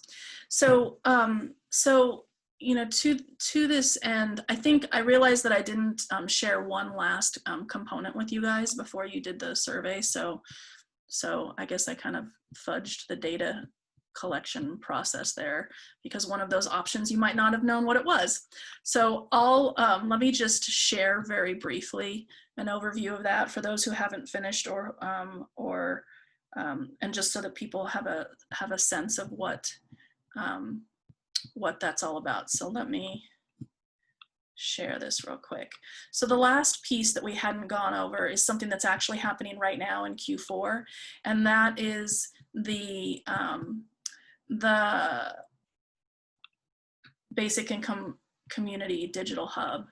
So this is something that the Income Movement has been really working on for several months, going from kind of ideation to design to implementation. So the idea behind this is Income Movement was founded by volunteers and organizers, and what within the basic income community, many of us worked either like officially or as volunteers for Andrew's campaign, and have been working with other, with the kind of organizations within the larger ecosystem. And one of the things that we found that's been in some ways maybe a hindrance to the growth of our movement is the idea that most of what's happening around information, resources, and conversations happen either in social media areas that some people have aversions to, or they happen behind closed doors. So they happen on Slack channels, or they happen on Discord channels where there's somebody who's an organization or a person who's kind of leading that and is kind of the gatekeeper of inviting people in. And so because of that, if somebody's just curious about basic income, they actually have to go to curated websites like Basic Income Today, which is phenomenal. But those are also, curated, which is helpful, but it's curated by not the community, but by a few specific people. And so how can we make sure that anybody can find information about basic income, engage in conversations with the community, and those conversations can be seen and read and understood by people who are just curious or people who are kind of experts. So we're building this basic income community digital hub. You see a screenshot here that we're launching a beta version of this in December. And this is really about, one, making sure that there's complete public access to kind of one central location. So there's no login required. It allows for kind of anybody and everybody to come and get information. It covers the entire movement. So this is about covering all efforts. It's not about any one specific organization or one specific even vision for basic income, but we're representing it and we're celebrating it. Income movement, and so things like events, conversations, resources, having one central event calendar, one, central repository for like best resources, best videos, best articles for certain topics, best arguments for conservative, people or conservative arguments, those best kind of different solutions that are out there, and the community being able to kind of weigh in on that. All of that can happen here. And having it be community led is really kind of critical to this. So everything that's going to be there is going to be generated by the community. It's not going to be filtered. There will be moderation happening because that's just the nature of anything that is wide open like this. So Income Movement is committed to providing the moderation support for it, but this isn't going to be Income Movement's basic income community. It's not going to be branded. It's not going to have any of those things. It really is kind of a gift to the community to do it with as everybody sees fit, and just to make sure that like the lights stay on and that people are kind of approaching it with the right perspective of kind of empathy and thoughtfulness to make sure that it stays a place of ideas. So this is something that we're launching. We're super excited about it, and we anticipate that it's going to be something that just grows significantly over time, and really could become a way for the I think Andrew said I think it was South by Southwest in 2018 or 2019. At some point he said, he talked about the UBI curious and how important it is to be able to like tap into the UBI curious people out there, which I think is just a really fun and playful way of talking about, but how can we provide a place where people who are just curious to be able to come and see the amazing way that we as a community work and the amazing amount of information and content that's generated by everybody, and give a space for fun things, give a space for people to share memes, like, and little personal videos and all of that, where it's actually in one location that's not buried somewhere on a Slack channel that's almost impossible to find, down the line. So excited to help bring this to the community, and because it's gonna be beta, we're gonna be looking for people that test it out and give feedback and do the full iteration process. So, so looking forward to that for sure. But I want to go ahead real briefly and share share the results. So let's see what we're looking at. I'm gonna pull up the questions themselves. You're gonna get to see from a back door side of things. I'm just gonna get to the actual data. Okay, so let me share my screen here and we can look at what we're seeing. So the first question was related to organizations that you want to make sure that you're getting regular updates in these Tuesday meetings, like who are the organizations that you feel like are kind of vital to things. And I think it's important, this isn't about popularity, this is really just about like, who do maybe you not have the greatest access to or as much access as you want, or who do you want to make sure when we're bringing updates that we're thinking about the work, making sure that the work of humanity forward. It looks like Mayors for a Guaranteed Income are pretty critical. It looks like everybody is pretty important here. But this will just help us when we're planning our weekly meetings, like making sure that if we haven't invited Erica and Ethan lately, that we will, or, you know, we'll bring them, or that it may be important to bring Tubbs in, Mayor Tubbs or Madeline or others in to give updates so that the community feels connected to the work that's being done there. So that's awesome. And then we asked, which campaigns or actions do you think are most important to the movement? So this is like the critical nature of it. And it looks like Congressional Accolades, the 100 mayors, and then the education piece are those components that you guys are most feeling like is most critical. So when we think about how we're going to, this is phenomenal, because this is, you know, a lot of these actually that you've chosen are some of the heaviest lift from an organizing perspective, but this helps us think about how do we make sure that we're staffing and funding these appropriately, that we're tapping into as many resources as we can to have high impact in these areas. So this is super cool. And then which are you yourself most interested in participating in? The basic income community, even though I hadn't told some of you before you answered this, what the heck that thing was. It got some love. So that's awesome. We're gonna need people like you guys to be helping engage there and just build the content. It's, you know, a lot of the conversation side of it, the kind of forum side of it is like Reddit or classic forums, and that the community gets to kind of support the elements that are most or content that's most vital and helpful to the community. So you get a percolating kind of to the top, the best of things, which is really great. And so you can engage there by like sharing stuff, but also just supporting stuff that you think is really cool to make sure that the next person who comes along is more likely to see some of those great resources or great conversations. And then we have Congressional Accolades and the Mayor's Campaign, which is great. So those are kind of aligning with what you guys think are most impactful, that you're interested in also being part of some of that and helping us do it. Now, what would be most fun for the community? So we get a really different response here, which is awesome. This is why we asked this question. It helps us understand, I mean, comedians for a basic income, I think just in the title, I think we all know that we're gonna be laughing. But this is also about either, you know, we put in there thinking about what could re-engage the community, maybe people who have stepped away a little bit, or get more people to join, kind of that really fun avenue in. So comedians, the education, the screenings piece, but then murals and street art as well. So that's cool to see that you guys are aligning in those ways. And there's a pretty consistent perspective there, which we love to see. We're gonna be doing, oh my gosh.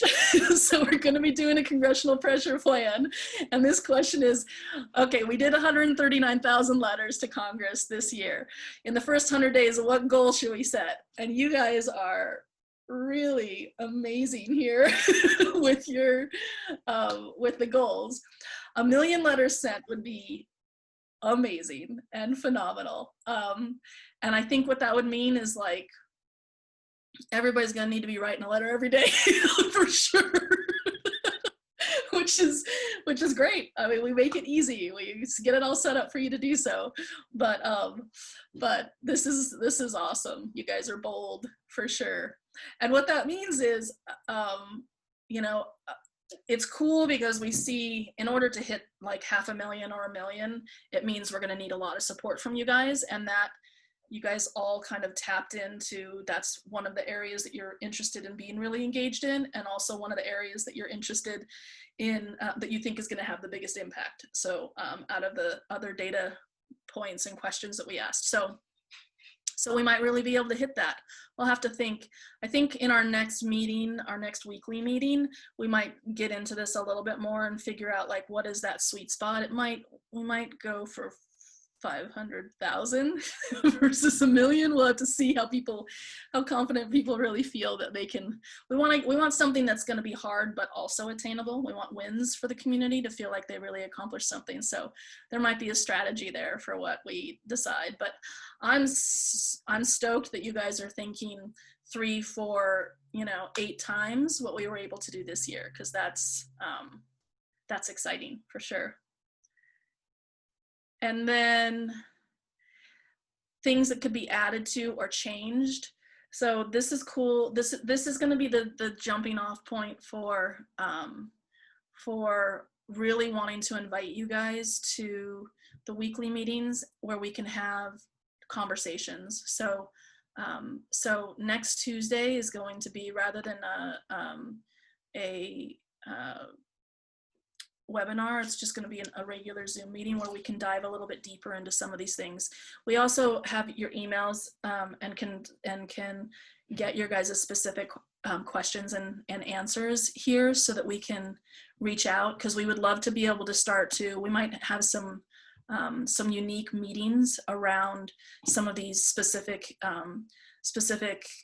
campaigns, to make sure that we're getting your guys' thoughts and feedback and changes that you think could help make them more effective, in order for us to tap the amazing resources that you guys are, full of strategies and ideas, to iterate on these. And I'm excited that there's some people out there that have some ideas for comedians for basic income, because I'd love to see like how, if you know a comedian, that would be phenomenal. But getting into some of that space will be really cool.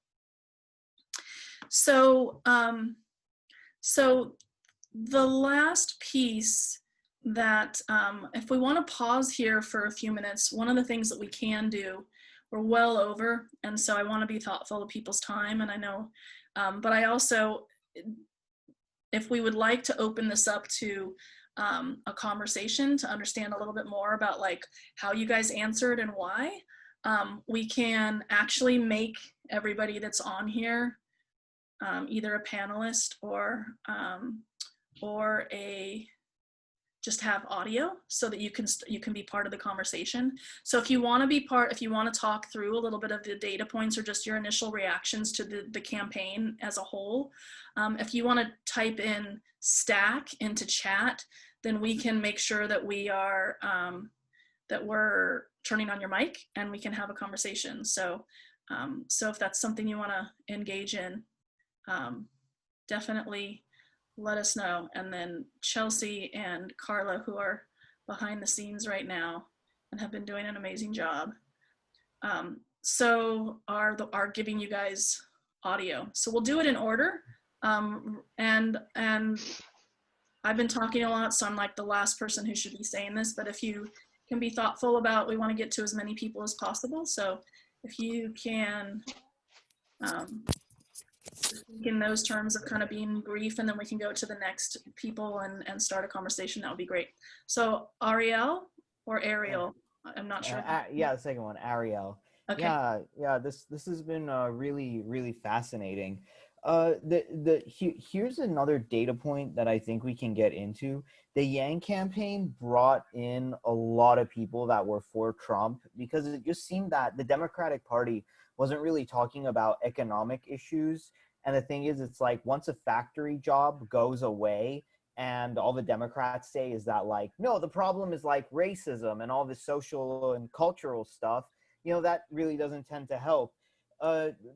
like, say what you want about Trump, but he really hit into this like visceral anger about, like, you know, job loss and all this stuff. And if we can just harness some of that like visceral frustration over the economy and attach it to why it's because we don't have a basic income, and how kind of like all the stock market and all the, you know, bailouts that we have, and even for this, we basically gave a UBI, like a supercharged UBI, to all the people who created the problem. Right. So if we can hit on that, if we can like hit on that nerve and get people like excited and even kind of like harness that frustration a little bit, I think like we really have a lane for ourselves. Nice. I love that. And I think that that kind of thinking will be great for when we are doing some of the congressional pressure. That's like so if I became some kind of speaker or something like that,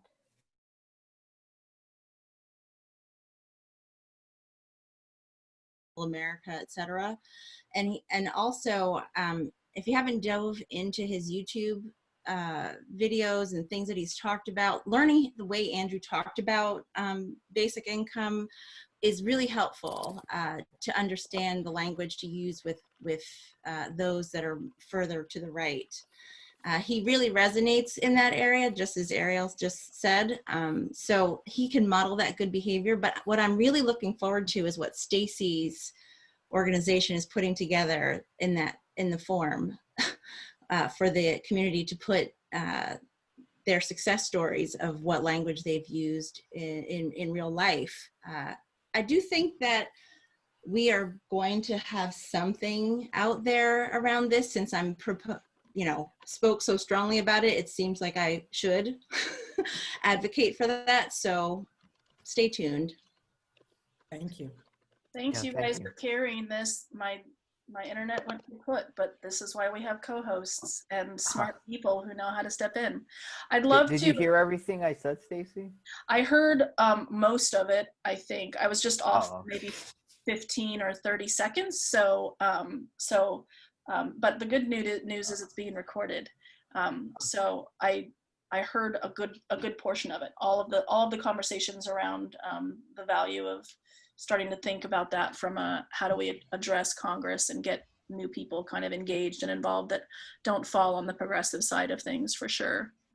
Great. I want to give my chat went away because I died. But can somebody look and see who was next after Ariel? And it was me, Margaret. Yeah. Sweet. Hi. So my question is kind of, in your survey, you had 2 different options for different campaigns that spoke about mayors. One of them had something to do with women. I don't remember exactly what it said. And the other one was like the 100 mayors. And I got to that and I was like, I missed something somewhere because I don't know which is which, and I only remember talking about one thing having to do with mayors, which I thought was great, but maybe going forward in the next one or whatever, you could do a little bit more explanation on how they're different and what each one does. Absolutely. Yeah, we'll definitely spend, and those weekly meetings is an opportunity. The next couple of weekly meetings, we'll take one of these. We'll probably take January, first, and some of February, so that we can go a little bit deeper with you guys and make sure that you're kind of understanding what it's about and starting to think about ways, if you are interested in plugging in, for sure. Well, I'm definitely interested in getting involved in things. I have time and I am evaluating like where my time would be best spent. So understanding what options are available would be awesome. Wonderful. Perfect. Who is, I'll go ahead and I know one of the questions was who wants to. I think Sergi is next. Sorry, yeah, I was tough to go next, but This was just a quick question about how I can, I guess, put more effort towards two things. One, the fun thing that everybody seemed to think was going to be fun was the whole mural and street performers. And I'm a musician, and I know that a lot of local musicians right now are hurting because we have nowhere to perform, and that's most of our revenue. So any way that we can kind of reach out to local music. I know it's not a mural, but just having street performers that aren't begging for money, but are just begging for attention to a good cause. That would be a good thing to do, I think. And then the second thing is I mentioned that I live near the town of Niagara Falls, New York, and I've talked to people about universal basic income, and for some reason, a lot of people here seem to be very against the federal one, but very pro-local one. And they talked to me about how Niagara Falls tourism industry pretty much goes directly to the power company here. And I was wondering what the best way to, and they were thinking that maybe a good way to get local UBI around here for that community, which has apparently been hurting for years. I mean, it's just declined for years and years and years, was to get revenue from the tourism industry directly to the people. So I was wondering what the best way to do that would be, whether to go to legislators, mayors directly, or if I should get a ballot initiative started, or what the best way to go about that would be. I think it would be great to connect with Chelsea. She's one of our initiative managers that could help, and she's been primary in conversations with Antonio here with the Oregon People's Rebate, and she's pretty attuned to a lot of the different efforts. So she might be a good person to reach out to. I don't know, Chelsea, if you can drop your email in there, but and we'd be happy to have, one of the things that we do a lot is just have conversations with what we call kind of super organizers, or people who want to do something high impact that might take longer or be a very different kind of initiative to support you guys. And so reach out to Chelsea, and we can get a meeting on the calendar to talk strategy around something like that. Thanks. My screen is frozen for some reason on the chat, and I can't unmute myself. So if someone can unmute me, that'd be awesome. Or mute me, I mean, I can't mute. I can do that. Who was next on the list? That was the last person, I believe. I have to scroll. Yeah, that was the last one that we've had. If anyone else would like to speak, you can hit Slack or stack. Yeah. Well, but as we kind of wait for if there's any last things, we want to make sure we give everybody a voice. But I think that actually this last little conversation is a good segue into income movement's general kind of grassroots philosophy. And I think this taps into kind of a shift that we've been going through over the last 6 months that we wanted to share with everybody, just so that they can, out of this was born things like the Basic Income Community Hub and other things. But we wanted to just share this with you guys so that you're understanding from our perspective kind of where we think not only the role of the grassroots community is, but what the role of organizations like Income Movement are for the grassroots community. So we've really been thinking a lot about how we, right now volunteers in the nonprofit space are a huge free source of labor. And by the nature of the way that nonprofits work, it's kind of unnecessary for a lot of the work that needs to get done because often is so minimal. But there's something really important. The work that we're doing in basic income is reimagining work and thinking about things in different ways.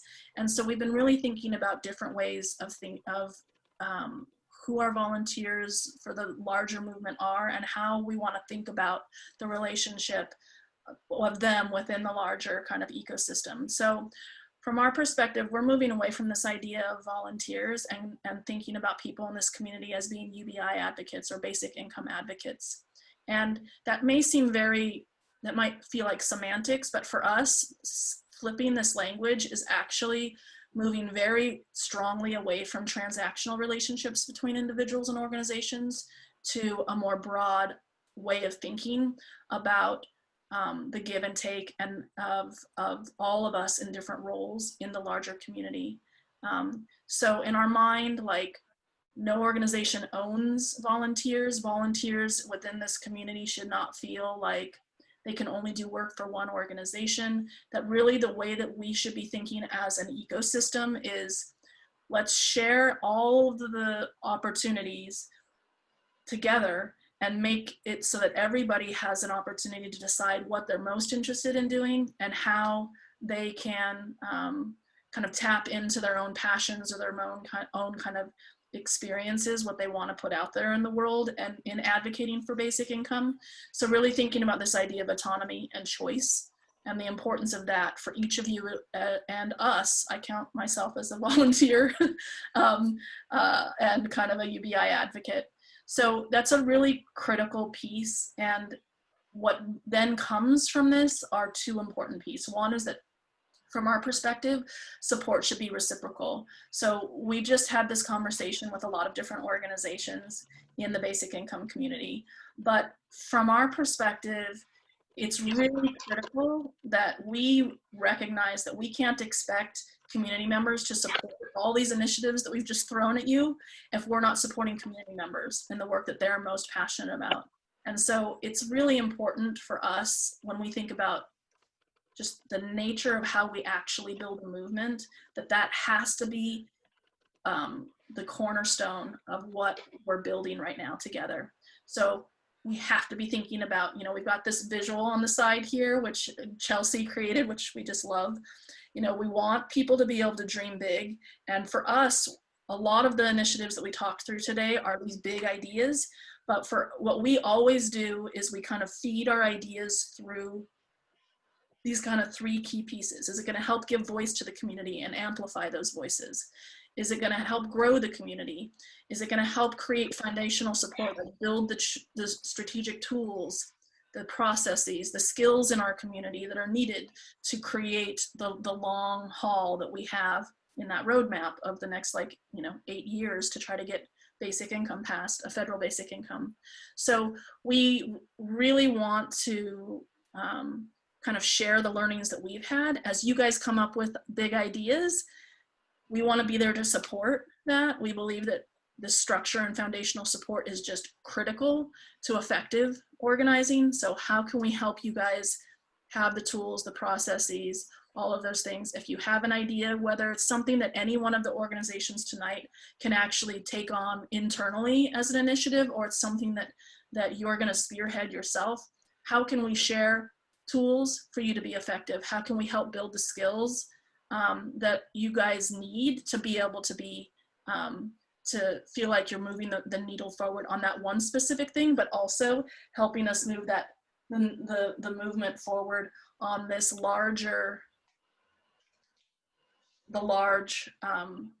roadmap that we have built, right? How do we make sure that the efforts that you guys are putting in are actually going towards the larger goals, so that you don't feel at the end of the day like you did something and it landed with a dull thud, or you couldn't get the support that was necessary? Like, how do we help make sure that energy is going towards something that feels really authentic and of high value for you as really the fuel for the movement? I mean, I think that's really kind of critical. So this piece here is for us really important, and it's the core of why we're doing these quarterly meetings, why we do weekly meetings, why we brought so many different organizations together today with so many leaders in and advocates for basic income in the larger grassroots community, because this is how we do it. This is how we make sure that we have our eyes on the prize and we're doing the right kind of work together, but doing it in a way that's humanistic and is filled with empathy and care, rather than feeling like you're letting an organization or you're letting a person down because you're not doing enough volunteer work. to make certain things successful. Like we can all do the work that we want to do, just like the basic income idea. If we all do the thing we want to do, there's enough people that are going to be doing those things that the most important things move forward, the things that are of value to the community. So, so we just wanted to share this. For us, it's been a huge shift in our own way of thinking about everything that we're doing. And so we wanted to share it with you guys, as potentially it's something that we can start talking about on the forum when that goes live on the Basic Income Community forum and hub. But wanted to just open it up if people wanted to respond to this or react to it as we do kind of a closing of the session. So if you do want to say anything, just say stack in the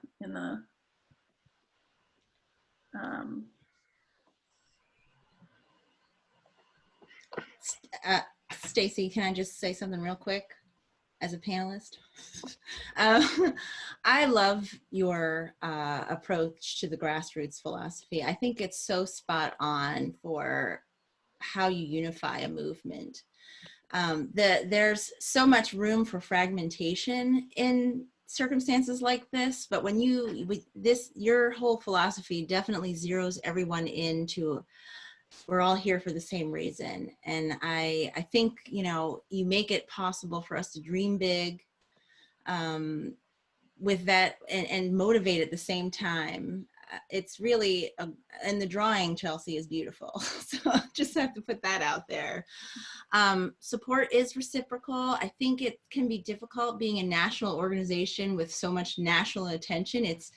It can be a challenge for an organization like Humanity Forward to seem attentive to our grassroots because of that. So refocusing on basic income advocates is exactly the way I would like to support you in moving forward, for sure. Awesome. Wonderful. And I think yeah, I had another quick question about I know that a lot of this has to do with also finding the funds to do this.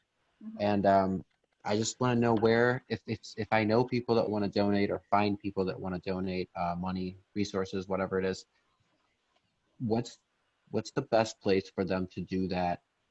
Where is the money best sent? Is it to Humanity Forward getting the cash relief to people, or is it somewhere else within the UBI movement? That's my question. I think that it really depends on, if somebody came to me and said, I want to support the basic income community, what's the best way to do that with a donation? I would ask them what they think is kind of near and dear to their heart. Do they want to be supporting the grassroots community? In which case that's donating, I would say, to Humanity Forward and income movements foundations, because that's a lot of the work that goes to the grassroots side of things. If it's about supporting direct cash grants, then does that come out of your guys? I think that's also Humanity Forward's foundation. And so, you know, that would be a good location. If somebody's interested in kind of larger ecosystem support, you know, I think that that most of the people on tonight's call actually don't have like direct donate buttons, except for Humanity Forward and Income Movement, and Humanity First Movement might also. I'm not sure. I can't remember what's on their website as they're building out. Oregon People's Rebate also does. Awesome. Yeah. So if you want to do something tactical and local, but I think I would ask the question back of like, what is it that you want to support? Because I think there's just so many great elements or kind of parts of the movement that are part of this larger organization ecosystem that yeah, I think that can be just plugging them in. But certainly at incomemovement.com and humanityforward.com, movehumanityforward.com are places that you can go and see how you can donate. So those are two good URLs to give to people. And also, just really quick, are there any tools for helping us? And I sent Chelsea this email as well because you guys told me to contact her. But are there any tools that I can access to help me kind of figure out how I can professionally and meaningfully contact local legislators and not just sound like some jerk off from the from the streets? Because I know that it's, I don't know, for me it can be difficult, like changing over to that professional suit and tie mindset. Absolutely. And I think that, you know, when Income Movement hosts the Basic Income March, the annual event in September, and this gets at some of what we mean around like structural and foundational support. And like for us, when we organized the Basic Income March, so we had 46 cities across the globe participate, right? And so each of those cities had one or teams of organizers involved that we had direct contact with, that we shared all of our tools with. And when we were building the tools for the Basic Income March, we were thinking, what are the tools that are going to be translatable to almost any kind of event organizing? What are the components that are most critical? How do you reach out to your community? How do you reach out to other organizations that might be impacted by basic income that are local? How do you reach out to leadership? How do you engage with the press? All of these things are necessary as part of the Basic Income March, but those tools are directly translatable. And so as we've been building those tools, I'm sure that Chelsea can probably pull together. We have best practices for engaging with the press, best practices. We have example emails for how to reach out to local organizations to kind of put your best foot forward in the conversations. And we have like a project management tool that's literally like, you can just swap in your own information and start thinking like, what are the tasks I need to do? Can I get a couple volunteers local to help support me, and really just start thinking about like, what's my goal and how long is it going to take to get to key milestones, and what are the tasks and who's my team? Like, we have all of those tools as well that I think are the heart of grassroots organizing. And the more we all are building those tools and then sharing them with each other, the less time it takes to get up off the ground, get any idea up off the ground. The less just kind of, we have this philosophy at Income Movement that every single volunteer hour and every single donated dollar needs to go towards a single effort that's working towards the movement. So, and what I mean by that is there shouldn't be a bunch of duplication. If Humanity Forward is working on something that is going to be really important for congressional pressure, we shouldn't be having a competing congressional pressure campaign going at the same time. Now all of a sudden volunteers feel divided, donors feel divided, and now it becomes not about the movement, it becomes about direct specific organizations. And so those kinds of things I think are really, really critical. And it's why the basic income community was born, because we know that kind of forum and hub, we know that we want to be able to start a toolkit. Here's an organizing toolkit for events. Here's an organizing toolkit for legislation or ballot measures. Here's an organizing toolkit for X, Y, or Z. And so that people can just get in, plug in, look at all the stuff, and then follow some chats of people who organized an event in their city and see all of the like best practices that came out in the conversations that came out with different volunteers talking about their best, their experiences. So you can literally just like absorb all of that work and have that much more, kind of integrate that to what you're doing.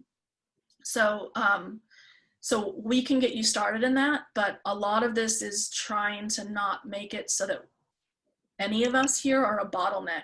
I think the basic income community is an opportunity to not have to find a way to connect with Income Movement and Chelsea and have a meeting, but like, how can you just start to get what you need now immediately, and then connect with people who have been really successful in it. So I think we're really excited. This quarter is about the foundation, fully establishing the foundation of how everybody can just go when it comes to the first 100 days. And so that's a big part of it, is those tools and those processes and sharing them with you guys. Okay. Oh, also, can I get muted again because my screen is locked for some reason. Can do. Oh, yeah. And did I do it and then you did it? Yeah. All right. So we're and well over, and I just want to give, if there's any one last person that wants to say anything, maybe hand it over to the panelists. I don't know if you saw what I put in my comments, but I just said a little bit of recognition kind of goes a long way. So you were talking about like giving back to the people supporting this. And if the people supporting this have something that they want to get attention drawn to, that'll really mean a lot. You know, it doesn't have to be money. Yeah. Well, and I think also for us, you know, at Income Movement, our philosophy is that volunteers should donate their time, but they shouldn't be paying out of pocket for anything that's part of the larger movement. And I think that's really critical. So certainly, like, a big portion of our fundraising all goes towards, like, for the Basic Income March, we paid for all of the signs.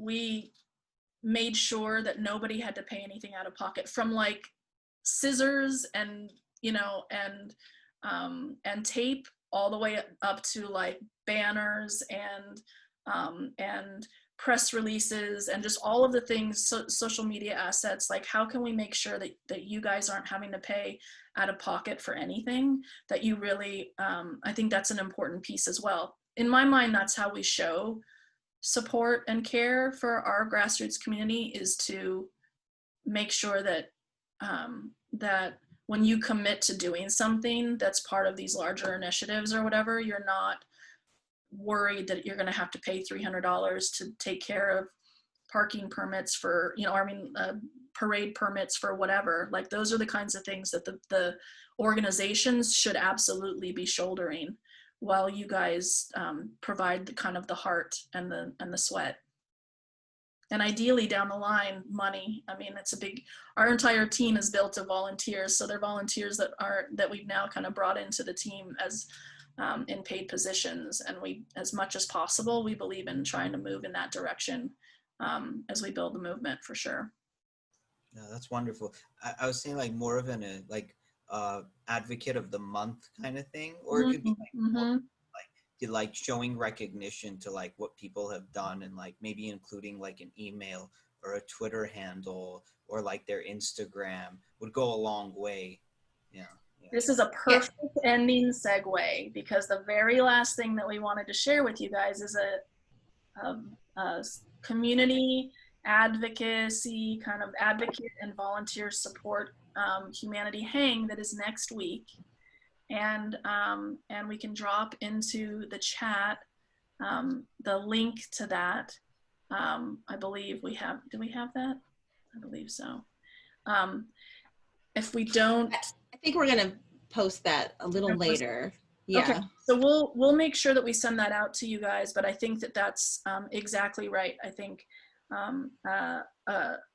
public display of support and appreciation for all of the amazing work you guys have done is critical, and Humanity Forward is already kind of in the works for that. So it's next Tuesday. Yeah, it's the 24th, the Tuesday night hang. Stacy, we do have one very last stack. Okay. Yeah, I wanted to make sure John had a chance to say. Yeah. He's been waiting a while. Thank you for being patient, John. No problem. I was just wondering why, there's not a real, good representation of thick Southern accents on the panel. Yeah, that's a good question. We should have invited Trey Crowder. That would cover it. Yeah. you can't take like one guy, be like, we found one, you all coming along, like, not, the whole South won't come just because of him. But I do love him. He's a great guy. He's a national treasure. Yeah. Nice. That's awesome. We're That's definitely funny. There's going to be some opportunities to connect with Trey for sure over the next few months. So keep your eyes out for anything that has Inherent Good on it. There's a likelihood that Trey is going to be involved in some way, because he's one of the producers of the film as well. So, and besides being an amazing facilitator of all the conversations that happen and kind of guide through the film. But so yeah, awesome. Okay, was there anything else, Chelsea, that needs to happen? No, that was it. Awesome. Thank you, everyone. Thank you so much, you guys. We're like almost a full hour over what we thought this was going to be, but we don't want to give short shrift to the conversation.